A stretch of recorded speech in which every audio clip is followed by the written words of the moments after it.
കല്യാണമല്ലേ? പ്രണയവിവാഹമായിരുന്നു. പ്രണയവിവാഹവും മിശ്രവിവാഹമായിരുന്നു. അതെ.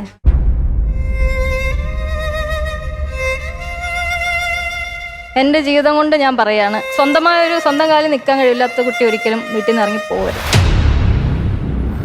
അപ്പൊ ആദ്യമായിട്ടാണോ കല്യാണത്തിന് ശേഷം വീട്ടിലോട്ട് ചെല്ലുന്നത്? ഇറങ്ങിപ്പോയി 2 ദിവസം കഴിഞ്ഞിട്ട് അമ്മ വിളിച്ചിട്ട് പറഞ്ഞു, നിന്റെ ഒരു സാധനം ഇനി ഇവിടെ വേണ്ട, നിന്റെ ഒരു ഓർമ്മയും ഇനി വീട്ടിൽ വേണ്ട. ഞാൻ മരിച്ചാലും നീ കാണാൻ വരരുത്, നിനക്ക് മക്കളുണ്ടായാലും എന്നെ കാണിക്കരുത്, നമ്മൾ തമ്മിൽ ഇനി ഒരു ബന്ധമില്ല എന്ന് പറഞ്ഞിട്ട്.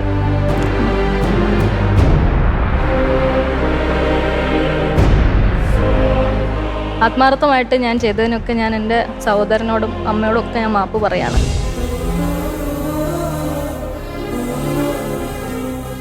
ഹൃദയത്തിന്റെ ഒരു താമരനൂല് ഈ സഹോദരിയും താങ്കളിലേക്ക് നീളുന്നുണ്ടല്ലോ. ആ താമരനൂലിന്റെ ശക്തിയിൽ ഒരു ബന്ധം, ഒരു ഹൃദയബന്ധം നിങ്ങൾ സൂക്ഷിക്കുന്നുവെങ്കിൽ തീർച്ചയായിട്ടും താങ്കൾ ഇന്ന് രാത്രി തന്നെ ഈ സഹോദരിയെ ഫോൺ ചെയ്യണം. പറയാതിരുന്നത് മോശമല്ലേ? ഉറപ്പാണോ? ഉറപ്പാണ്. കൂട്ടി താങ്കൾ സ്ട്രോങ് അല്ലേ? ഞാൻ സ്ട്രോങ് ആണ്, ഡബിൾ സ്ട്രോങ്.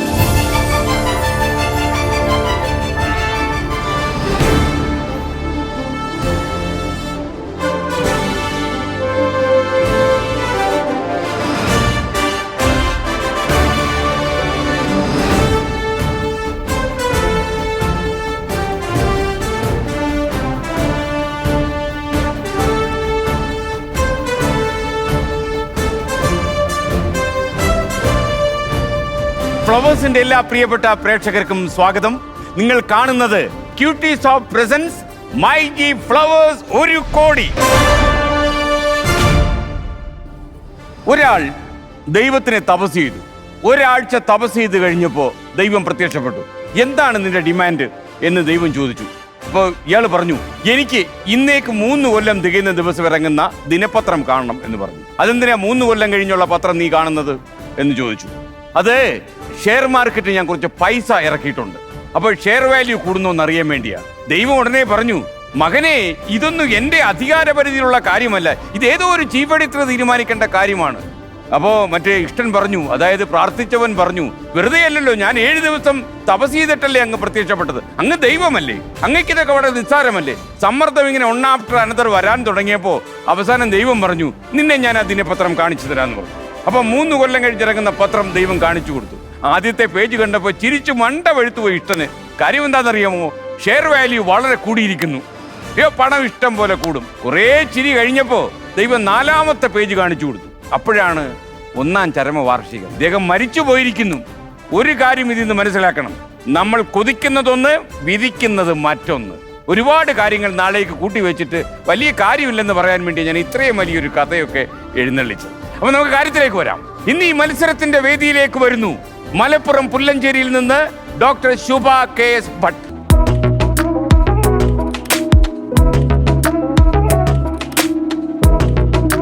ആഗ്രഹങ്ങളുടെ അഗ്രഹാരങ്ങളിൽ നിന്നും ജീവിതത്തിന്റെ ഒറ്റപ്പെടലിലേക്ക് സ്വയം ഇറങ്ങിത്തിരിച്ചതായിരുന്നു ശുഭ KS ഭട്ട്.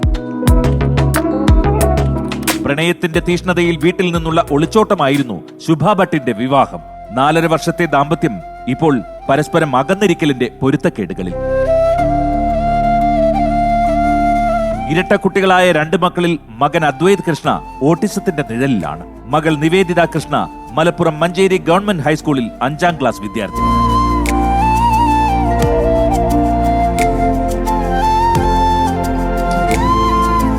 ശുഭയുടെ അച്ഛൻ ശ്രീനിവാസൻ എമ്പ്രാദ്രി സെക്രട്ടേറിയറ്റിലെ ഉദ്യോഗസ്ഥനായിരുന്നു. അമ്മ ശാരദ വീട്ടമ്മയും. സഹോദരൻ സുധീർ KS ഭട്ട് അമേരിക്കയിലെ ഹ്യൂസ്റ്റണിൽ കുടുംബസമേതം താമസിക്കുന്നു.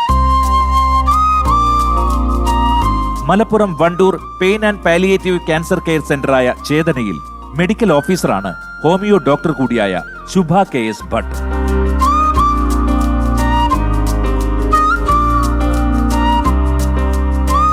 മലപ്പുറം പുല്ലഞ്ചേരിയിലാണ് 2 മക്കൾക്കും അമ്മ ശാരദയ്ക്കുമൊപ്പം ഇപ്പോൾ.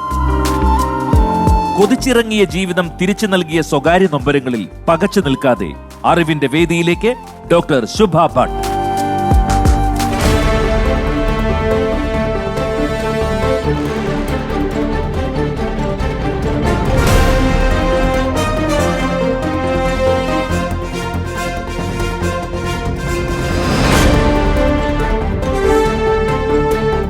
Hi doctor Shubha KS Bhat. Hi sir. വളരെ നീണ്ട ഒരു പേരാണ്. അച്ഛനിട്ടതാ. ഞാൻ ഉളുക്കി പോവും. കുഴപ്പമില്ല. ഡോക്ടർ ശുഭ ഇപ്പോൾ എവിടെയാണ്? ഇപ്പൊ ഞാൻ ഫ്ലവേഴ്സ് ഒരു കോടിയുടെ ഈ വേദിയിൽ മത്സരിക്കുകയാണ്. അതെ. സ്ഥലജലപ്രമം ഒന്നും പിടിപെട്ടിട്ടില്ലല്ലോ? ഇല്ല. എവിടെയോ മെഡിക്കൽ ഓഫീസർ ആണല്ലോ. എവിടെയാണത്? മലപ്പുറം ജില്ലയിലെ വണ്ടൂർ ചേതന ക്യാൻസർ ഹോസ്പിറ്റലിലെ മെഡിക്കൽ ഓഫീസറാണ്. ഹോമിയോ ഡോക്ടറാണ്. അതെ. ഈ കോവിഡ് കാലത്ത് ഒരു വിവാദം ഉണ്ടായി. അതെ. അതായത് കൊറോണ വൈറസിനെ ആട്ടി ഓടിക്കാൻ ഹോമിയോ മരുന്ന് വേണമെന്ന് നിങ്ങളും, എന്നാൽ ആ മരുന്ന് കൊണ്ട് കൊറോണ വൈറസ് കീഴടങ്ങില്ലെന്ന് അലോപ്പതി മോഡേൺ മെഡിസിന്റെ ആളുകളും. അതെ. അത് അവസാനം ആ മത്സരം എവിടെ എത്തി? ഇതൊരു മത്സരമല്ല സാർ, ജനങ്ങൾക്ക് വേണ്ടിയുള്ള ഒരു. എന്നാൽ ഈ അലോപ്പതിക്കാരത് അംഗീകരിച്ചില്ലല്ലോ. അലോപ്പതിക്കാരുടെ അംഗീകാരം ആവശ്യമില്ല. അവര് അതിനെക്കുറിച്ച് കൂടുതൽ അറിയണം എന്നാണ് ആഗ്രഹിക്കുന്നത്. അല്ല, അവരുടെ അജ്ഞത കൊണ്ടാണോ അവർ എതിർക്കുന്നത്? അവരിതിനെക്കുറിച്ച് കൂടുതൽ മനസ്സിലാക്കാത്തത് കൊണ്ടായിരിക്കാം. ഒരു ഇന്ത്യൻ സിസ്റ്റം ഓഫ് മെഡിസിൻ എന്ന രീതിയിൽ ഹോമിയോയിൽ പൂർണ്ണമായ വിശ്വാസം അർപ്പിച്ച് താങ്കൾ പറയുന്നതാണോ, അതോ ഈ അലോപ്പതിക്കാരോടുള്ള ജന്മവൈരാഗ്യം വെച്ച് പറയുന്നതാണോ? അലോപ്പതിക്കാരോട് എനിക്ക് ഒരു ജന്മവൈരാഗ്യമില്ല സാർ. ഓക്കെ, അലോപ്പതിക്കാര് ക്ഷമിക്കുക അല്ലേ? ടെക്നോ പാർക്കിൽ ജോലി ഉണ്ടായിരുന്നു ട്രിവാൻഡ്രത്ത്. അതെ, ഡോക്ടർ പഠിച്ചു കഴിഞ്ഞിട്ട് കുറച്ചു നാള് ഞാൻ വർക്ക് ചെയ്തിട്ടുണ്ട്. അതെന്തിനായിരുന്നു? അത് അന്നത്തെ കുറച്ച് സാഹചര്യങ്ങളൊക്കെ ആയിരുന്നു. സാമ്പത്തിക പ്രശ്നം കൊണ്ടൊക്കെ ആയിരുന്നു. സാമ്പത്തിക പ്രശ്നം, പിന്നെ ജോലി അന്ന് ഇല്ലായിരുന്നു. അപ്പം അതുകൊണ്ട് ആണ്. വിവാഹിതയാണോ? വിവാഹിതയാണ്. 2 കുട്ടികളുടെ അമ്മയാണ്. 2 കുട്ടികളുടെ അമ്മയാണ്. അതെ. ഹസ്ബൻഡ് എന്ത് ചെയ്യുന്നു? അറിയില്ല. എന്ത് ചെയ്യുന്നു അറിയില്ല, കൂടെ ഇല്ലെന്ന് വേണം ഞാൻ മനസ്സിലാക്കാൻ. അതല്ലേ? നിങ്ങൾ ഡിവോഴ്സ് ചെയ്തോ? പ്രോസസിംഗിലാണ് സാർ. 4.5 വർഷമായിട്ട് പിരിഞ്ഞ് താമസിക്കുകയാണ്. അല്ല, താങ്കളുടെ കല്യാണം ഒരു വിവാദം ഉണ്ടാക്കിയ കല്യാണമല്ലേ? പ്രണയവിവാഹമായിരുന്നു. പ്രണയവിവാഹവും മിശ്രവിവാഹമായിരുന്നു. അതെ. അല്ലേ? എത്ര കൊല്ലം പ്രണയിച്ചു? 5 കൊല്ലം. എവിടെ വെച്ച് അദ്ദേഹത്തെ കണ്ടുമുട്ടിയത്? തിരുവനന്തപുരത്ത് വെച്ചാണ്. ഒന്നിച്ച് പഠിച്ചവരും വല്ലോ ആണോ? അല്ലാതെ പരിചയപ്പെട്ടതാണ്. ആണോ? ഏതെങ്കിലും കോഫി ഹൗസ്? നോ. അല്ല, യാദൃശ്ചികമായിട്ട് പരിചയപ്പെട്ട ഒരു വ്യക്തിയാണ്. എവിടെ വെച്ച്, എപ്പോൾ, ആര്, എങ്ങനെ, എന്തുകൊണ്ട്? വരാനുള്ളത് വഴി നേരിട്ട് വണ്ടി പിടിച്ചു വരും. അങ്ങനെയുള്ള ഒരു പ്രണയമായിരുന്നു. അങ്ങനെ പറ്റിയതാ? അത് ആകസ്മികമായിട്ട് കണ്ടുമുട്ടിയ ഒരാളുടെ പ്രണയം തോന്നി? ആകസ്മികമായി അല്ല സാർ, ലുക്കിൽ ലവ് തോന്നിയതോ? ലുക്കിലല്ല, സുഹൃത്തുക്കളായിരുന്നു. അല്ല, എങ്ങനെ കിട്ടിയ ഒരു ഫ്രണ്ടാ ഞാൻ ചോദിക്കുന്നത്. ഇത് ഈ സമാന സാഹചര്യത്തിൽ ജീവിക്കുന്ന ഒരുപാട് പ്രേക്ഷകർ ഇത് കാണുന്നുണ്ടാവും, കോളേജിൽ പഠിക്കുന്ന പെൺകുട്ടികളെ പലരും. അപ്പൊ ഇങ്ങനൊരു സാഹചര്യം വന്നാൽ എങ്ങനെ നേരിടണം എന്ന് അവർക്ക് പഠിപ്പിച്ചു കൊടുക്കാൻ വേണ്ടി കൂടിയാണ് നമ്മുടെ അനുഭവങ്ങൾ ചോദിക്കുന്നത്. തീർച്ചയായിട്ടും. ഫോൺ വഴി പരിചയപ്പെട്ടതാണ്. ഫോൺ വഴി പരിചയപ്പെട്ടു. അല്ല, മിസ് കോൾ വന്നതാണോ? അല്ല, എന്നെ തന്നെ അന്വേഷിച്ച് എന്റെ നമ്പർ കണ്ടുപിടിച്ചിട്ട്. അല്ല, ഞാൻ ചോദിക്കുന്നത് താങ്കളെ കണ്ടെത്താനുള്ള കാര്യം എന്താന്ന് ചോദിക്കുക. പുള്ളിക്ക് എന്തൊരു കാരണം വേണം? പിന്നെ എന്നോട് ഇഷ്ടമാണെന്നോ അങ്ങനെ ഒന്നും പറഞ്ഞില്ല. ഒരു സൗഹൃദം പോലെ അങ്ങനെ പരിചയപ്പെട്ട്, പിന്നെ കുറച്ചുനാൾ നല്ല സൗഹൃദമായിരുന്നു. ഷെയറിംഗ് ഉണ്ടായിരുന്നു, കെയറിംഗ് ഉണ്ടായിരുന്നു. പിന്നെ ഒരു 6-7 മാസം കഴിഞ്ഞപ്പോ പിന്നെ അത് പ്രണയമായിരുന്നു എന്ന് ഞങ്ങൾക്ക് മനസ്സിലായത്. തിരിച്ചറിയുന്നു പ്രണയമാണെന്ന്. പിന്നെ അങ്ങോട്ട് പ്രണയിക്കുമായിരുന്നു. പിന്നെ ഒരു ഭയങ്കര പ്രണയമായിരുന്നു. അന്തം വിട്ട പ്രണയമായിരുന്നു. എല്ലാവർക്കും അറിയാം, വീട്ടിൽ മാത്രം അറിയില്ല. അങ്ങനത്തെ പ്രണയമായിരുന്നു. ഇത് ഏത് കാലത്താ ഇത് ഹോമിയോ ഡോക്ടർ ആവാൻ? ഹോമിയോക്ക് പഠിക്കാൻ കയറിയ ആ ടൈമിലായിരുന്നു. അപ്പൊ ഹോമിയോ കോളേജിലായി? അതെ. കോളേജിനകത്തേക്ക് പ്രണയം വ്യാപിപ്പിച്ചോ? കോളേജിനകത്തും പുറത്തും എല്ലായിടത്തും. ഇന്നാരെന്ന് എഴുതി വെച്ചല്ലോ ദൈവം എന്ന രീതി മുന്നോട്ട് പോയിക്കൊണ്ടിരിക്കുക. വരച്ചിട്ടുണ്ടായിരുന്നു. സ്ട്രോങ് വരെയായിരുന്നു. അതെ. അന്നും പിന്നെ കുറച്ച് മദ്യപാനം, അങ്ങനത്തെ കുറച്ച് ഹാബിറ്റ്സ് ഉണ്ടായിരുന്നു പഠനത്തിൽ. അതൊക്കെ അറിയാമായിരുന്നു. പിന്നെ അന്നത്തെ പെൺകുട്ടികളുടെ ഒരു തോട്ടെന്ന് പറയുന്നത് സ്നേഹം കൊണ്ട് അങ്ങോട്ട് നമുക്ക് എല്ലാവർക്കും എല്ലാം അങ്ങ് മാറ്റിയെടുക്കാന്നുള്ള. മദ്യപാനി എന്ന് വിളിക്കാൻ പറ്റില്ലെങ്കിലും ആ ഒരു പ്രായത്തിൻ്റെതായിട്ടുള്ളൊരു മദ്യപാനവും കാര്യങ്ങളും. അന്ന് ബികോം പഠിക്കായിരുന്നു എന്നറിയില്ല, ബികോം ആണെന്ന് പറഞ്ഞിട്ടുണ്ട്. കുറെ വർഷങ്ങളെടുത്താണ് എഴുതിയെടുത്തത്. അപ്പൊ കല്യാണം കഴിച്ചതിന് ശേഷം സർട്ടിഫിക്കറ്റ് ചോദിച്ചോ? ഞാൻ സർട്ടിഫിക്കറ്റ് ഒന്നും ചോദിച്ചില്ല. അപ്പൊ കൂടെ ആരാ വന്നിരിക്കുന്നത്? കൂടെ വന്നിരിക്കുന്നത് എന്റെ കസിനും അദ്ദേഹത്തിന്റെ ഭാര്യയും പിന്നെ എന്റെ കുഞ്ഞുമോളുമാണ്. പരിചയപ്പെടുത്തിക്കോളൂ. ആദ്യം ഇരിക്കുന്നത് മോളാണെന്ന് ഞാൻ വിശ്വസിക്കുന്നു. നിവേദിത. അമ്മയുടെ പേര് ഡോക്ടർ ശുഭ KS ഭട്ട്. ഏതിന്റെ ഡോക്ടർ? എന്ത് ഡോക്ടറാണ് മോള് മനസ്സിലാക്കിയിട്ടുണ്ടോ? Homeo doctor. Homeo doctor. മോളെ സ്കൂളിലാ പഠിക്കുന്നത്? ബോയ്സ് സ്കൂളില്. ബോയ്സ് ഹൈസ്കൂളിൽ പഠിക്കുന്ന ഗേളാണോ ഇത്? എവിടുത്തെ സ്കൂളാ? മഞ്ചേരിയില്. മിടുക്കി. അപ്പൊ അടുത്ത ഇത് എന്റെ അമ്മാവന്റെ മകനാണ്, മുരളീധരൻ എന്നാണ് പേര്. അങ്ങെന്ത് ചെയ്യുന്നു? അമ്പലത്തിൽ ശാന്തി. എവിടെയാ? മഞ്ചേരി തന്നെ. മഞ്ചേരി തന്നെ. നിങ്ങളെല്ലാം മഞ്ചേരിക്കാരാ? താങ്കൾ? ഞാൻ അനുപമ. ഞാനൊരു സ്കൂൾ ടീച്ചറാണ്. അദ്ദേഹത്തിന്റെ വൈഫാണ്. അപ്പൊ നമുക്ക് മത്സരം തുടങ്ങിയാലോ? അപ്പൊ നിങ്ങളൊക്കെ ഒന്ന് സഹായിക്കേണ്ടി വരും അല്ലേ ഡോക്ടറെ? ഓക്കെ. ഡോക്ടർ ശുഭ, അപ്പോ നമുക്ക് എങ്ങനെയാണ് മത്സരിക്കുക? നമുക്ക് മഞ്ചേരി വഴി മലപ്പുറം, അതായത് 10 ചോദ്യങ്ങളുടെ 1 കോടി. അതല്ല, മലപ്പുറം വഴി കോഴിക്കോട് 20 ചോദ്യങ്ങൾ വഴി 1 കോടി. എനിക്ക് മെല്ലെ പോയാൽ മതി. ആളെങ്ങനെയാ? ഫാസ്റ്റ് ആണോ സ്ലോ ആണോ? മീഡിയം ആണ്. വണ്ടി ഒരു 40 കിലോമീറ്ററേ പോകൂ. 40 പോകും. 90 പോകുന്നവരെ കാണുമ്പോൾ പേടിയാവൂ. ഓക്കെ, ചോദ്യത്തിലേക്ക് കടക്കാം. ഓക്കെ അല്ലേ? ആദ്യത്തെ ചോദ്യം. ഇതാണ് കുട്ടേട്ടൻ. ഹായ് കുട്ടേട്ടാ. ഹായ് സുഖല്ലേ? ഡോക്ടർ സുബ. പിന്നെ തീർച്ചയായിട്ടും സുഖമായിരിക്കുന്നു. ഭയങ്കര സന്തോഷം കുട്ടേട്ടനെ കാണാൻ പറ്റിയതിൽ ഒരുപാട് സന്തോഷം. Thank you doctor. 2 മക്കളോടും എന്റെ പ്രത്യേക അന്വേഷണങ്ങൾ അറിയിക്കൂ. തീർച്ചയായിട്ടും. ഹായ് നിവേദിത, എന്തുണ്ട് വിശേഷങ്ങൾ? സുഖമാണോ? സുഖമായിരിക്കുന്നു. ഓക്കെ. വീട്ടിലെല്ലാവരും കുട്ടേട്ടന് ഇഷ്ടമാണോ? ആ, വീട്ടിലെല്ലാവരോടും എന്റെ ഞാൻ അന്വേഷണം ഇന്ന് രാത്രി കാണാറുണ്ട്. വേദിതയ്ക്ക് എന്തൊക്കെയോ സംശയങ്ങൾ ധൈര്യമായിട്ട് ചോദിക്കാനുണ്ടായിരുന്നു. ചോദിച്ചോളൂ. എത്രാമത്തെ എപ്പിസോഡിലാണ് നമ്മളെ TV കാണിക്കുക? ഇപ്പൊ നമ്മൾ ടി വിയിൽ കണ്ടുകൊണ്ടിരിക്കുകയല്ലേ? കണ്ടോണ്ടിരിക്കുക. ആ, ഓക്കെ അല്ലേ? ഡോക്ടർ അപ്പോൾ നന്നായി മത്സരിക്കൂ. ഡോക്ടറിന് 1 കോടി രൂപ ലഭിക്കട്ടെ. Thank you. Thank you. Kuttettan നാക്ക് പൊന്നാവട്ടെ. കുട്ടേട്ടന്റെ നാക്ക് പൊന്നല്ല, പിത്തളയും കൂടാ. എന്താണെന്നറിയാമോ? കുട്ടേട്ടൻ 1 കോടി എന്ന് പറഞ്ഞ് 2.5 കോടിയോളം പുറത്ത് പോയി കഴിഞ്ഞു. ആണോ? 1 കോടിയുടെ ആരും ഇതുവരെ അടിച്ചിട്ടുമില്ല. അയ്യോ. എന്നാൽ 2.5 കോടി മത്സരാർത്ഥികൾക്ക്, വിവിധ മത്സരാർത്ഥികൾ വീട്ടിൽ നിന്ന് ചിരിക്കുന്നുണ്ടാവും. ഇപ്പൊ കാശടിച്ചു മാറ്റിയവര്. മത്സരം തുടങ്ങുകയാണ്. ഡോക്ടർ ശുഭ കേസ് ഭട്ട്, താങ്കൾക്ക് 1 കോടി രൂപ ലഭിക്കട്ടെ എന്ന് ഞാൻ ആശംസിക്കുന്നു. ഞാൻ ആദ്യമായിട്ടാണ് ഒരാൾക്ക് ഇങ്ങനെ ആശംസിച്ചു കൊടുക്കുന്നത്. എന്തോന്നല്ല, എനിക്ക് അങ്ങനെ അങ്ങ് തോന്നി. ഞാൻ ആശംസിച്ചു. ആശംസക്ക് എന്ത് ഫലം ഉണ്ടാവും നമുക്ക് എപ്പിസോഡിന്റെ അവസാനം അറിയാം. തീർച്ചയായിട്ടും. സാറിന്റെ നാക്കും പൊന്നാവട്ടെ. എന്റെ നാവ് പൊന്നാവട്ടെ. അതാരും പറഞ്ഞിട്ടില്ല ഇതുവരെ, അതാ പ്രശ്നം. ഞാൻ പറയും. Monitor please, ഇങ്കർ.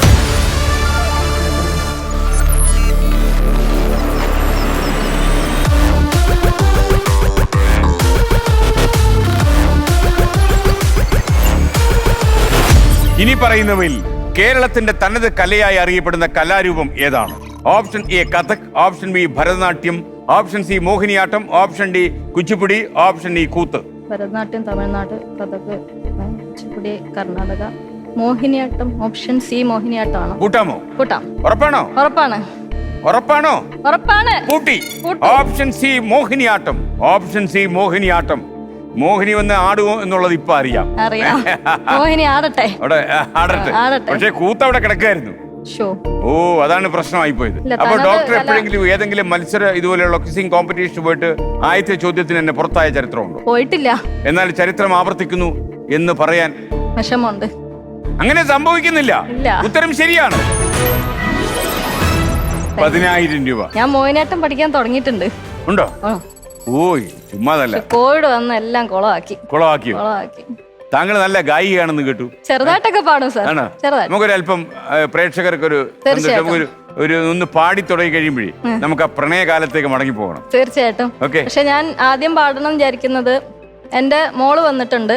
എന്റെ മോൻ വീട്ടിലിരിക്കുകയാണ്. സമപ്രായക്കാരാണ്, ട്വിൻസ് ആണ്. മോൻ ഓട്ടിസം ഉള്ള ഒരു കുട്ടിയാണ്.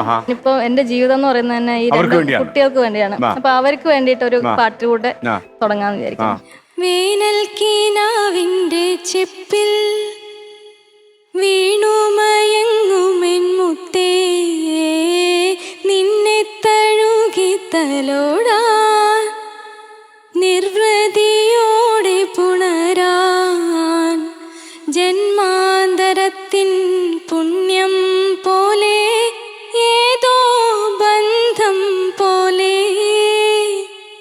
നെഞ്ചിൽ കനക്കുന്നു മോഹം, മേലെ മേലെ മാനം മാനം നീളെ മഞ്ഞിൻ കൂടാരം, അതിലാരോ ആരാരോ നിറദീപം ചാർത്തുന്നു.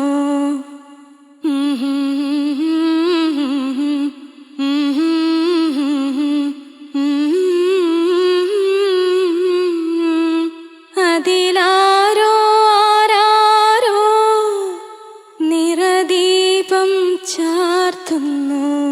അപ്പൊ ഈ മഞ്ഞിന്റെ കൂടാരത്തിൽ 2 കുട്ടികളുമായിട്ട് സുഖമായിട്ട് ജീവിക്കുന്നു. നന്നായി. അപ്പൊ നമുക്കിനി ആ പ്രണയകാലത്തേക്ക് ഒരു അല്പം ഒന്ന് പെട്ടെന്ന് തിരിച്ചു പോകണം. കല്യാണം കഴിക്കാൻ തീരുമാനിക്കുന്ന ഈ പ്രണയത്തിന് എത്ര കൊല്ലത്തിന് ശേഷമാണ്? തീരുമാനിച്ചതല്ല, വീട്ടിൽ പിടിച്ചതാ. വീട്ടിൽ എങ്ങനെ അറിഞ്ഞു? എന്റെ ബ്രദറാണ് പിടിച്ചത്. അന്ന് ക്യാമറ ഫോണൊന്നും ഇല്ലല്ലോ. വീട്ടിൽ ആരൊക്കെ ഉള്ളത്? അച്ഛൻ. ഇപ്പൊ ഞങ്ങൾ താമസിക്കുന്നത് എന്റെ അമ്മയുടെ. അച്ഛൻ മരിച്ചു. 3 വർഷമായി. അമ്മയുണ്ട്. അമ്മയും ഞാനും മക്കളുമാണ് ഇപ്പൊ മഞ്ചേരിയിലെ വീട്ടില് താമസിക്കുന്നത്. അതെ. സ്വന്തം സ്ഥലം എവിടെയാ നിങ്ങള്? മലപ്പുറം തന്നെയാണ്. മലപ്പുറം തന്നെയാണ്. അച്ഛൻ സെക്രട്ടേറിയറ്റിൽ ഉദ്യോഗസ്ഥനായിരുന്നു. അപ്പൊ ഞാനും ബ്രദറും ഒക്കെ പഠിച്ചതും വളർന്നതും എല്ലാം തിരുവനന്തപുരം. അനന്തപത്മനാഭന്റെ മണ്ണിലാണ്. അതെ, അനന്തപത്മനാഭന്റെ മണ്ണില്. ഇപ്പൊ ഞാൻ മലപ്പുറത്താണ് താമസിക്കുന്നത്. അപ്പൊ അവിടെ എന്ന് പറഞ്ഞാൽ ഭയങ്കര ഓപ്പൺ മൈൻഡഡ് ആയിട്ടുള്ള ആൾക്കാരാണ്. ലവബിൾ ആണ്. മാത്രമല്ല നമ്മള് പറയുന്നത് വേറെ രീതിയിലാണ്. മുസ്ലിംസ് കൂടുതലുള്ള ഒരു സ്ഥലം. അതിൽ അവര് സ്നേഹം കാണിക്കുകയും ചെയ്യും. തിരുവനന്തപുരത്ത് നമുക്ക് ഒരു വീട്ടിൽ ചെന്നാലേ 2 ഇഡ്ഡലി എടുത്ത് തന്നിട്ട് കഴിക്കൂ എന്ന് പറയും. സ്നേഹമായിട്ട് കഴിക്കൂ. മറ്റൊരു അങ്ങനെയല്ല, ഇഡ്ഡലി മുറിച്ച് നമ്മുടെ വായിൽ കഴിച്ചാൽ എന്താ അതെന്ന് പറയും. അതാണ് മലപ്പുറത്തിന്റെ ഒരു ഭാഷ. നിങ്ങൾ എന്തത്തെ ഡോക്ടർ എന്നൊക്കെ പറഞ്ഞിട്ട് ആ ഒരു ഭയങ്കര സോഷ്യലായിട്ട് ഭയങ്കര സ്ലാങ്സ് ഉപയോഗിച്ച്. മാത്രമല്ല നമുക്കൊരിക്കലും ഒരു വഴിയിൽ വണ്ടി ഇടിച്ചോ അല്ലെങ്കിൽ ഒരു വണ്ടി സല്യൂട്ട് മലപ്പുറത്തിന് മാത്രം പോരാ. വേറെ എവിടെ? ഞങ്ങളുടെ ആശുപത്രിയിലെ ഡോക്ടേഴ്സ്, നഴ്സുമാർ, ഹോസ്പിറ്റൽ പേരോട് പറഞ്ഞു. ചേതന ക്യാൻസർ സെന്ററിലെ ഡോക്ടേഴ്സ്, നഴ്സസ്, രോഗികൾ, പിന്നെ അവിടെ ചായ കൊടുക്കുന്ന സപ്പോർട്ടിംഗ് സ്റ്റാഫ്, എല്ലാവരോടും പറഞ്ഞിട്ട് വന്നു. അവരൊക്കെ വളരെ എക്സൈറ്റഡ് ആയിരുന്നു. കണ്ടോണ്ടിരിക്കുക. അതെ, അവരൊക്കെ കണ്ടോണ്ടിരിക്കുകയായിരിക്കും. അപ്പൊ തിരുവനന്തപുരത്ത് അച്ഛനോട് സെക്രട്ടേറിയറ്റില് ജോലിയായിരുന്നു. ചേട്ടൻ സൈനിക സ്കൂളിൽ പഠിച്ചിട്ടുണ്ട്. അത് കഴിഞ്ഞ് ചേട്ടൻ പിന്നെ എഞ്ചിനീയറിംഗ് കിട്ടി. ചേട്ടൻ വേറെ വഴിക്ക് പോയി. അപ്പൊ ഞാൻ ഒരു 8-9 വയസ്സിന് ശേഷം ഞാൻ ഒരു ഒറ്റ കുട്ടി പോലെയാ വളർന്നത്. പിന്നെ അത് കഴിഞ്ഞ് ഞാൻ ചിന്മയിലാണ് 10ാം ക്ലാസ് വരെ പഠിച്ചത്. വഴുതക്കാട് ചിന്മയില് മാർക്കൊക്കെ ഉണ്ടായിരുന്നു. ഒരു 94% മാർക്ക് ഉണ്ടായിരുന്നു. അത് കഴിഞ്ഞ് സയൻസ് ഗ്രൂപ്പ് സെലക്ട് ചെയ്തു. കേന്ദ്രീയ വിദ്യാലയ പാങ്ങോട്. അവിടെ വലിയ കുഴപ്പമില്ലാതെ പോയി. അതിനിടയ്ക്ക് കേന്ദ്രീയ വിദ്യാലയത്തിന്റെ കഴിവാണോ നമ്മുടെ കഴിവാണോ? രണ്ടും ഉണ്ടാവും. ഈ 5 വർഷത്തെ പ്രണയത്തിന്റെ കാര്യം ഞാൻ പറഞ്ഞില്ല. അത് കഴിഞ്ഞിട്ട് ഒരിക്കൽ പിന്നെ അന്ന് ക്യാമറ ഫോണൊന്നും ഇല്ല. അപ്പം വീട്ടുകാർക്ക് സംശയം തോന്നിയപ്പോ എന്റെ ബ്രദർ ഒരു ക്യാമറ ഫോൺ ഗിഫ്റ്റ് ആയിട്ട് തന്നു. എന്റെ ബ്രദർ. അപ്പൊ നമ്മള് സ്വാഭാവികമായി സെൽഫി ഒക്കെ എടുക്കുമല്ലോ. സെൽഫി എടുത്തു, കമ്പ്യൂട്ടറിൽ ഇട്ടു, ഡിലീറ്റ് ചെയ്തു. പുള്ളി ബാംഗ്ലൂർ വർക്ക് ചെയ്യാന്ന് ബ്രദർ. ബാംഗ്ലൂരിൽ നിന്ന് വന്നു, റീസൈക്കിൾ ബിൻ തോണ്ടി എടുത്തു. അതെ, അതെനിക്കറിയില്ലായിരുന്നു. അങ്ങനെ വീട്ടിൽ കാണിച്ചു കൊടുത്തു. വലിയ വിവാദമായി. വീട്ടിലെല്ലാരും ഭയങ്കര സങ്കടവും ഞെട്ടി. ഒരു വിധത്തിലും സമ്മതിക്കില്ല എന്ന് പറഞ്ഞു. ഫൈനൽ ഇയർ എക്സാം ഒക്കെ നടക്കുന്ന ടൈമായിരുന്നു. അപ്പൊ എനിക്ക് ഈ വ്യക്തി ഇല്ലാതെ ജീവിക്കാൻ പറ്റില്ല. അങ്ങനെ ഞാൻ ഇദ്ദേഹത്തിന്റെ കൂടെ ഇറങ്ങി തിരിക്കുന്നു. പൈസ എല്ലാം ഉണ്ടല്ലോ. നമുക്ക് 20,000 രൂപ ചോദ്യത്തിലേക്ക് 20,000 rupees. Monitor please.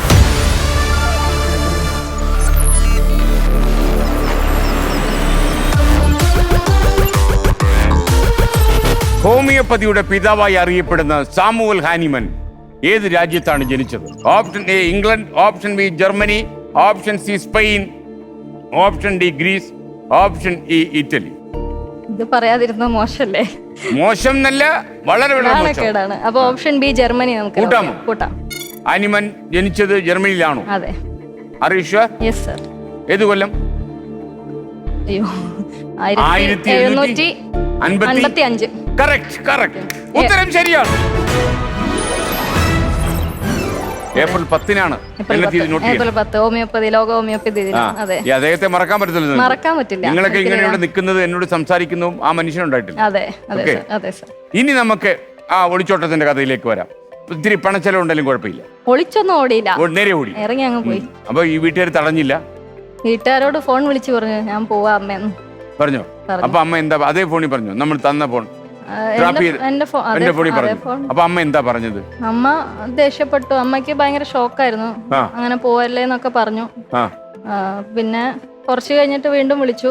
അവർക്ക് വിശ്വാസം വരുന്നില്ലായിരുന്നു ഞാൻ ഇങ്ങനെ പോയി എന്നുള്ള കാര്യത്തിൽ. അച്ഛനും അമ്മയ്ക്കും ഒരു വിശ്വാസക്കുറവുണ്ടായിരുന്നു. അതായത് ഞാൻ കഴിഞ്ഞായിരുന്നു ഇല്ല, പരീക്ഷയുടെ സമയമായിരുന്നു. ഫൈനൽ ഇയർ പരീക്ഷ നടക്കുന്ന ഒരു സമയമായിരുന്നു. അപ്പൊ അച്ഛനും അമ്മയൊക്കെ പരീക്ഷയ്ക്കിടയ്ക്ക് നമ്മൾ ഇറങ്ങാൻ തീരുമാനിച്ചു. ഒരു നല്ല സെലക്ഷൻ ആയില്ല അത്? അതെ. 2-3 ദിവസം വീട്ടിലെല്ലാവരും സങ്കടമൊക്കെ കണ്ടപ്പോ എനിക്ക് അത് പിടിച്ചു നിൽക്കാൻ പറ്റിയില്ല. അതുകൊണ്ടാണ് ഇറങ്ങിയത്. അതെ. അമ്മ സ്വയം എങ്ങോട്ടാ പോയത്? ഇറങ്ങിയിട്ട് അദ്ദേഹത്തിന്റെ വീട്ടിലേക്കാണ് പോയി. അവിടെയും വലിയ അക്സെപ്റ്റൻസ് ഒന്നും ഇല്ല, എന്നാ റിജക്ഷനും ഇല്ല. അങ്ങനെ ഒരു ന്യൂട്രൽ ആയിരുന്നു.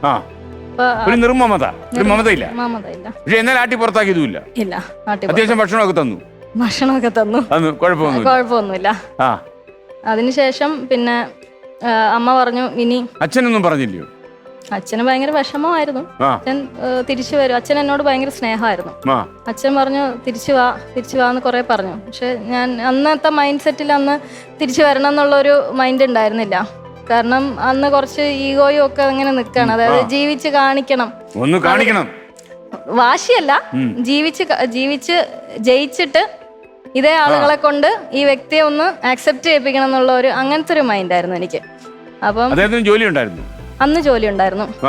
എന്നെ വിവാഹം കഴിക്കുന്നതിന്റെ 1 വർഷം മുമ്പ് അദ്ദേഹം പിന്നെ ജോലിക്കെല്ലാം പോയി തുടങ്ങിയിട്ടുണ്ടായിരുന്നു. വോഡഫോണിൽ ജോലി ചെയ്യായിരുന്നു. അന്ന് അദ്ദേഹം കാറൊക്കെ എടുത്തു. അപ്പം നല്ല രീതിയിൽ എക്സിക്യൂട്ടീവായി ഡ്രസ്സ് ചെയ്യാം, നല്ല രീതിയിൽ നടക്കുകയൊക്കെ ചെയ്തപ്പം ഓക്കെ, ലൈഫിലൊരു എയിം ഉണ്ടെന്ന് തോന്നി. ഞാൻ വിവാഹം കഴിക്കാൻ തീരുമാനിച്ചല്ല കേട്ടോ, അത് പറ്റിപ്പോയതാണ്, പണി കിട്ടിയതാണ്. ഇല്ലെങ്കിൽ ഞാൻ വിചാരിച്ചിരുന്ന പഠിത്തമൊക്കെ കഴിഞ്ഞ് ഒരു ഇന്റേൺഷിപ്പ് ഒക്കെ കഴിഞ്ഞ് എവിടെയെങ്കിലും ജോലിയോ ക്ലിനിക്കോ എന്തെങ്കിലും ഇട്ട് ഒരു വരുമാനമൊക്കെ ആയി സ്വന്തം കാലിൽ നിന്ന ശേഷം വീട്ടുകാരോട് പറയണമെന്ന്. ഇപ്പോഴത്തെ പെൺകുട്ടികളോട് എനിക്ക് പറയാനുള്ള അതാണ്, നിങ്ങൾക്ക് ആരെങ്കിലും ഇഷ്ടമുണ്ടെങ്കിൽ നിങ്ങൾ അതിനെ ജീവിതത്തിൽ പല കാര്യങ്ങളിൽ ഒന്നായിട്ട് മാത്രം കാണുക. ജോലി, സ്വന്തം കാലിൽ നിൽപ്പ്, അതെല്ലാം കഴിഞ്ഞിട്ട് എക്കണോമിക് സെക്യൂരിറ്റി വേണം അല്ലേ? തീർച്ചയായിട്ടും വേണം. ഇക്കണോമിക് മാത്രമല്ല, ഇമോഷണൽ സെക്യൂരിറ്റി എല്ലാം വേണം. പെൺകുട്ടികൾ ആരുടെയും, നമ്മുടെ ജീവിതം അല്ലെ നമ്മുടെ നിലനിൽപ്പ് ഒരിക്കലും മറ്റൊരാളുടെ ഷോൾഡറിൽ നമ്മൾ കൊണ്ടുവയ്ക്കരുത്. അത് ആര് തന്നെ ആയാലും, എത്ര സ്നേഹം ഉണ്ടെങ്കിലും അതിൽ കള്ള സ്നേഹം, നല്ല 5 വർഷം കൊണ്ട് താങ്കൾ പഠിച്ചൊരു പാഠം അതാണ്. ഇത്രയും 14 വർഷം കൊണ്ട് കൂടുതലായി. പ്രണയത്തിന്റെ 5 കൊല്ലം അല്ലേ? 5 കൊല്ലം പ്രണയം, ബാക്കി പത്രമായിട്ട് 9 കൊല്ലം ഒന്നിച്ച് ജീവിച്ചു. ഇപ്പൊ 4.5 വർഷമായിട്ട് വീട്ടിലാണെന്നോ താമസിക്കുന്നത്? ഇപ്പൊ 4.5 വർഷമായിട്ട് ഞാൻ എന്റെ വീട്ടിലാണ് കഴിയുന്നത്. 4 കൊല്ലത്തിന് മുമ്പ് നിങ്ങൾ ഔദ്യോഗികമായി പിരിഞ്ഞു? ഞങ്ങള് സെപ്പറേറ്റഡ് ആയി. രണ്ടുപേരുടെ തീരുമാനിച്ചിട്ടാണ് ഡിവോഴ്സ് പെറ്റീഷൻ? അല്ല, അദ്ദേഹം അറിഞ്ഞിട്ട് പോലും ഇല്ലായിരുന്നു അന്ന് ഞാൻ പോരാണെന്ന്. കാരണം അദ്ദേഹം മദ്യപാനം വലിയൊരു ഇഷ്യൂ ആയിരുന്നു സാർ. മദ്യപാനം തന്നെ ആയിരുന്നു ഏറ്റവും വലിയൊരു പ്രശ്നം. അപ്പൊ കല്യാണത്തിന് മുമ്പും മദ്യപാനം ഉണ്ടായിരുന്നല്ലോ? കല്യാണത്തിന് മുമ്പ് മദ്യപാനം ഉണ്ടായിരുന്നു. കല്യാണം കഴിയുമ്പോൾ അത് നമുക്ക് ഫേസുകളായിട്ട് പറയാം. പുള്ളി ആത്മാർത്ഥമായിട്ട് ആഗ്രഹിച്ച് കെട്ടിയതാണോ താങ്കളെ, അതോ പുള്ളിയും പെട്ടുപോയതാണോ? അല്ല, പുള്ളി കെട്ടിയത് തന്നെയാണ്, ആത്മാർത്ഥമായിട്ട് കെട്ടിയത്. താങ്കൾക്ക് പെട്ടുപോയി എപ്പോഴാ തോന്നിയത്? പണി പാളി ഏകദേശം ഒരാഴ്ചയൊക്കെ കഴിഞ്ഞപ്പോ തന്നെ തോന്നി. പിന്നെ തിരിച്ചു പോകാൻ നിർവാഹമില്ല. തിരിച്ചു പോകാൻ ഞാൻ പറഞ്ഞല്ലോ, കടലിലേക്ക് വീണു. പ്രൂവ് ചെയ്യണമല്ലോ നമുക്ക്. ഞാൻ തെരഞ്ഞെടുത്ത വഴി തെറ്റായിരുന്നില്ല എന്ന് പ്രൂവ് ചെയ്യാനുള്ള ഒരു മനസ്സായിരുന്നു. പിന്നെ ഇപ്പൊ തിരിച്ചു വന്നാ വീട്ടിൽ ആക്സെപ്റ്റ് ചെയ്യില്ല. ബ്രദറൊക്കെ വല്ലാത്ത ദേഷ്യത്തിലായി. ചേട്ടന്റെ കാര്യത്തിലേക്ക് വരണം നമുക്ക്. ചേട്ടന്റെ കാര്യത്തിൽ ബാംഗ്ലൂരാണോ ഇപ്പൊ? ചേട്ടൻ ഇപ്പൊ അമേരിക്കയിലാണ്. അമേരിക്കയിൽ ഇത് കിട്ടുന്നുണ്ട്, ഫ്ലവേഴ്സ്. അപ്പൊ അവിടെ നിന്ന് കാണട്ടെ. തീർച്ചയായിട്ടും കാണാൻ ഞാൻ ആഗ്രഹിക്കുകയാണ്. 24 ഉണ്ട് കേട്ടോ. 24 നമ്മുടെ വാർത്താ ചാനലുണ്ടല്ലോ, അതുവഴി പറഞ്ഞേക്കാം ഇങ്ങനെ സംഭവം വരുന്നുണ്ട്. അപ്പൊ അദ്ദേഹം ഫ്ലവേഴ്സ് കണ്ടോട്ടെ. അപ്പൊ നമുക്ക് അതിലേക്ക് വരണം. 30,000 രൂപയുടെ ചോദ്യത്തിലേക്ക് നമ്മൾ കടക്കുന്നു. അപ്പൊ നമുക്കൊരു വേറൊരു കാര്യം ചെയ്യാനുണ്ട്. നമുക്ക് ഹാർട്ട് ബീറ്റ് നടക്കണ്ടേ? അളക്കൂ.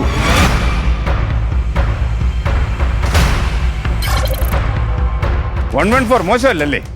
ശരിക്കും ശരിക്കും 114 ഉണ്ട്. പക്ഷേ കുഴപ്പമില്ല, ഇവിടെ 160. ഇവിടെ 160, 170 ഇവിടുത്തെ സൂചി അടിച്ചു പോയിട്ടുണ്ട്. അങ്ങനെയാണ് ഇവിടുത്തെ അവസ്ഥ. എന്ന് വെച്ചാൽ പൈസ പോകുന്ന വരുമ്പോഴേ ഈ സൂചി അടിച്ചു പോകും. നമുക്ക് അടുത്ത 30,000 രൂപയുടെ ചോദ്യത്തിലേക്ക് നമുക്ക് കടക്കാം. 30,000 rupees. Be careful.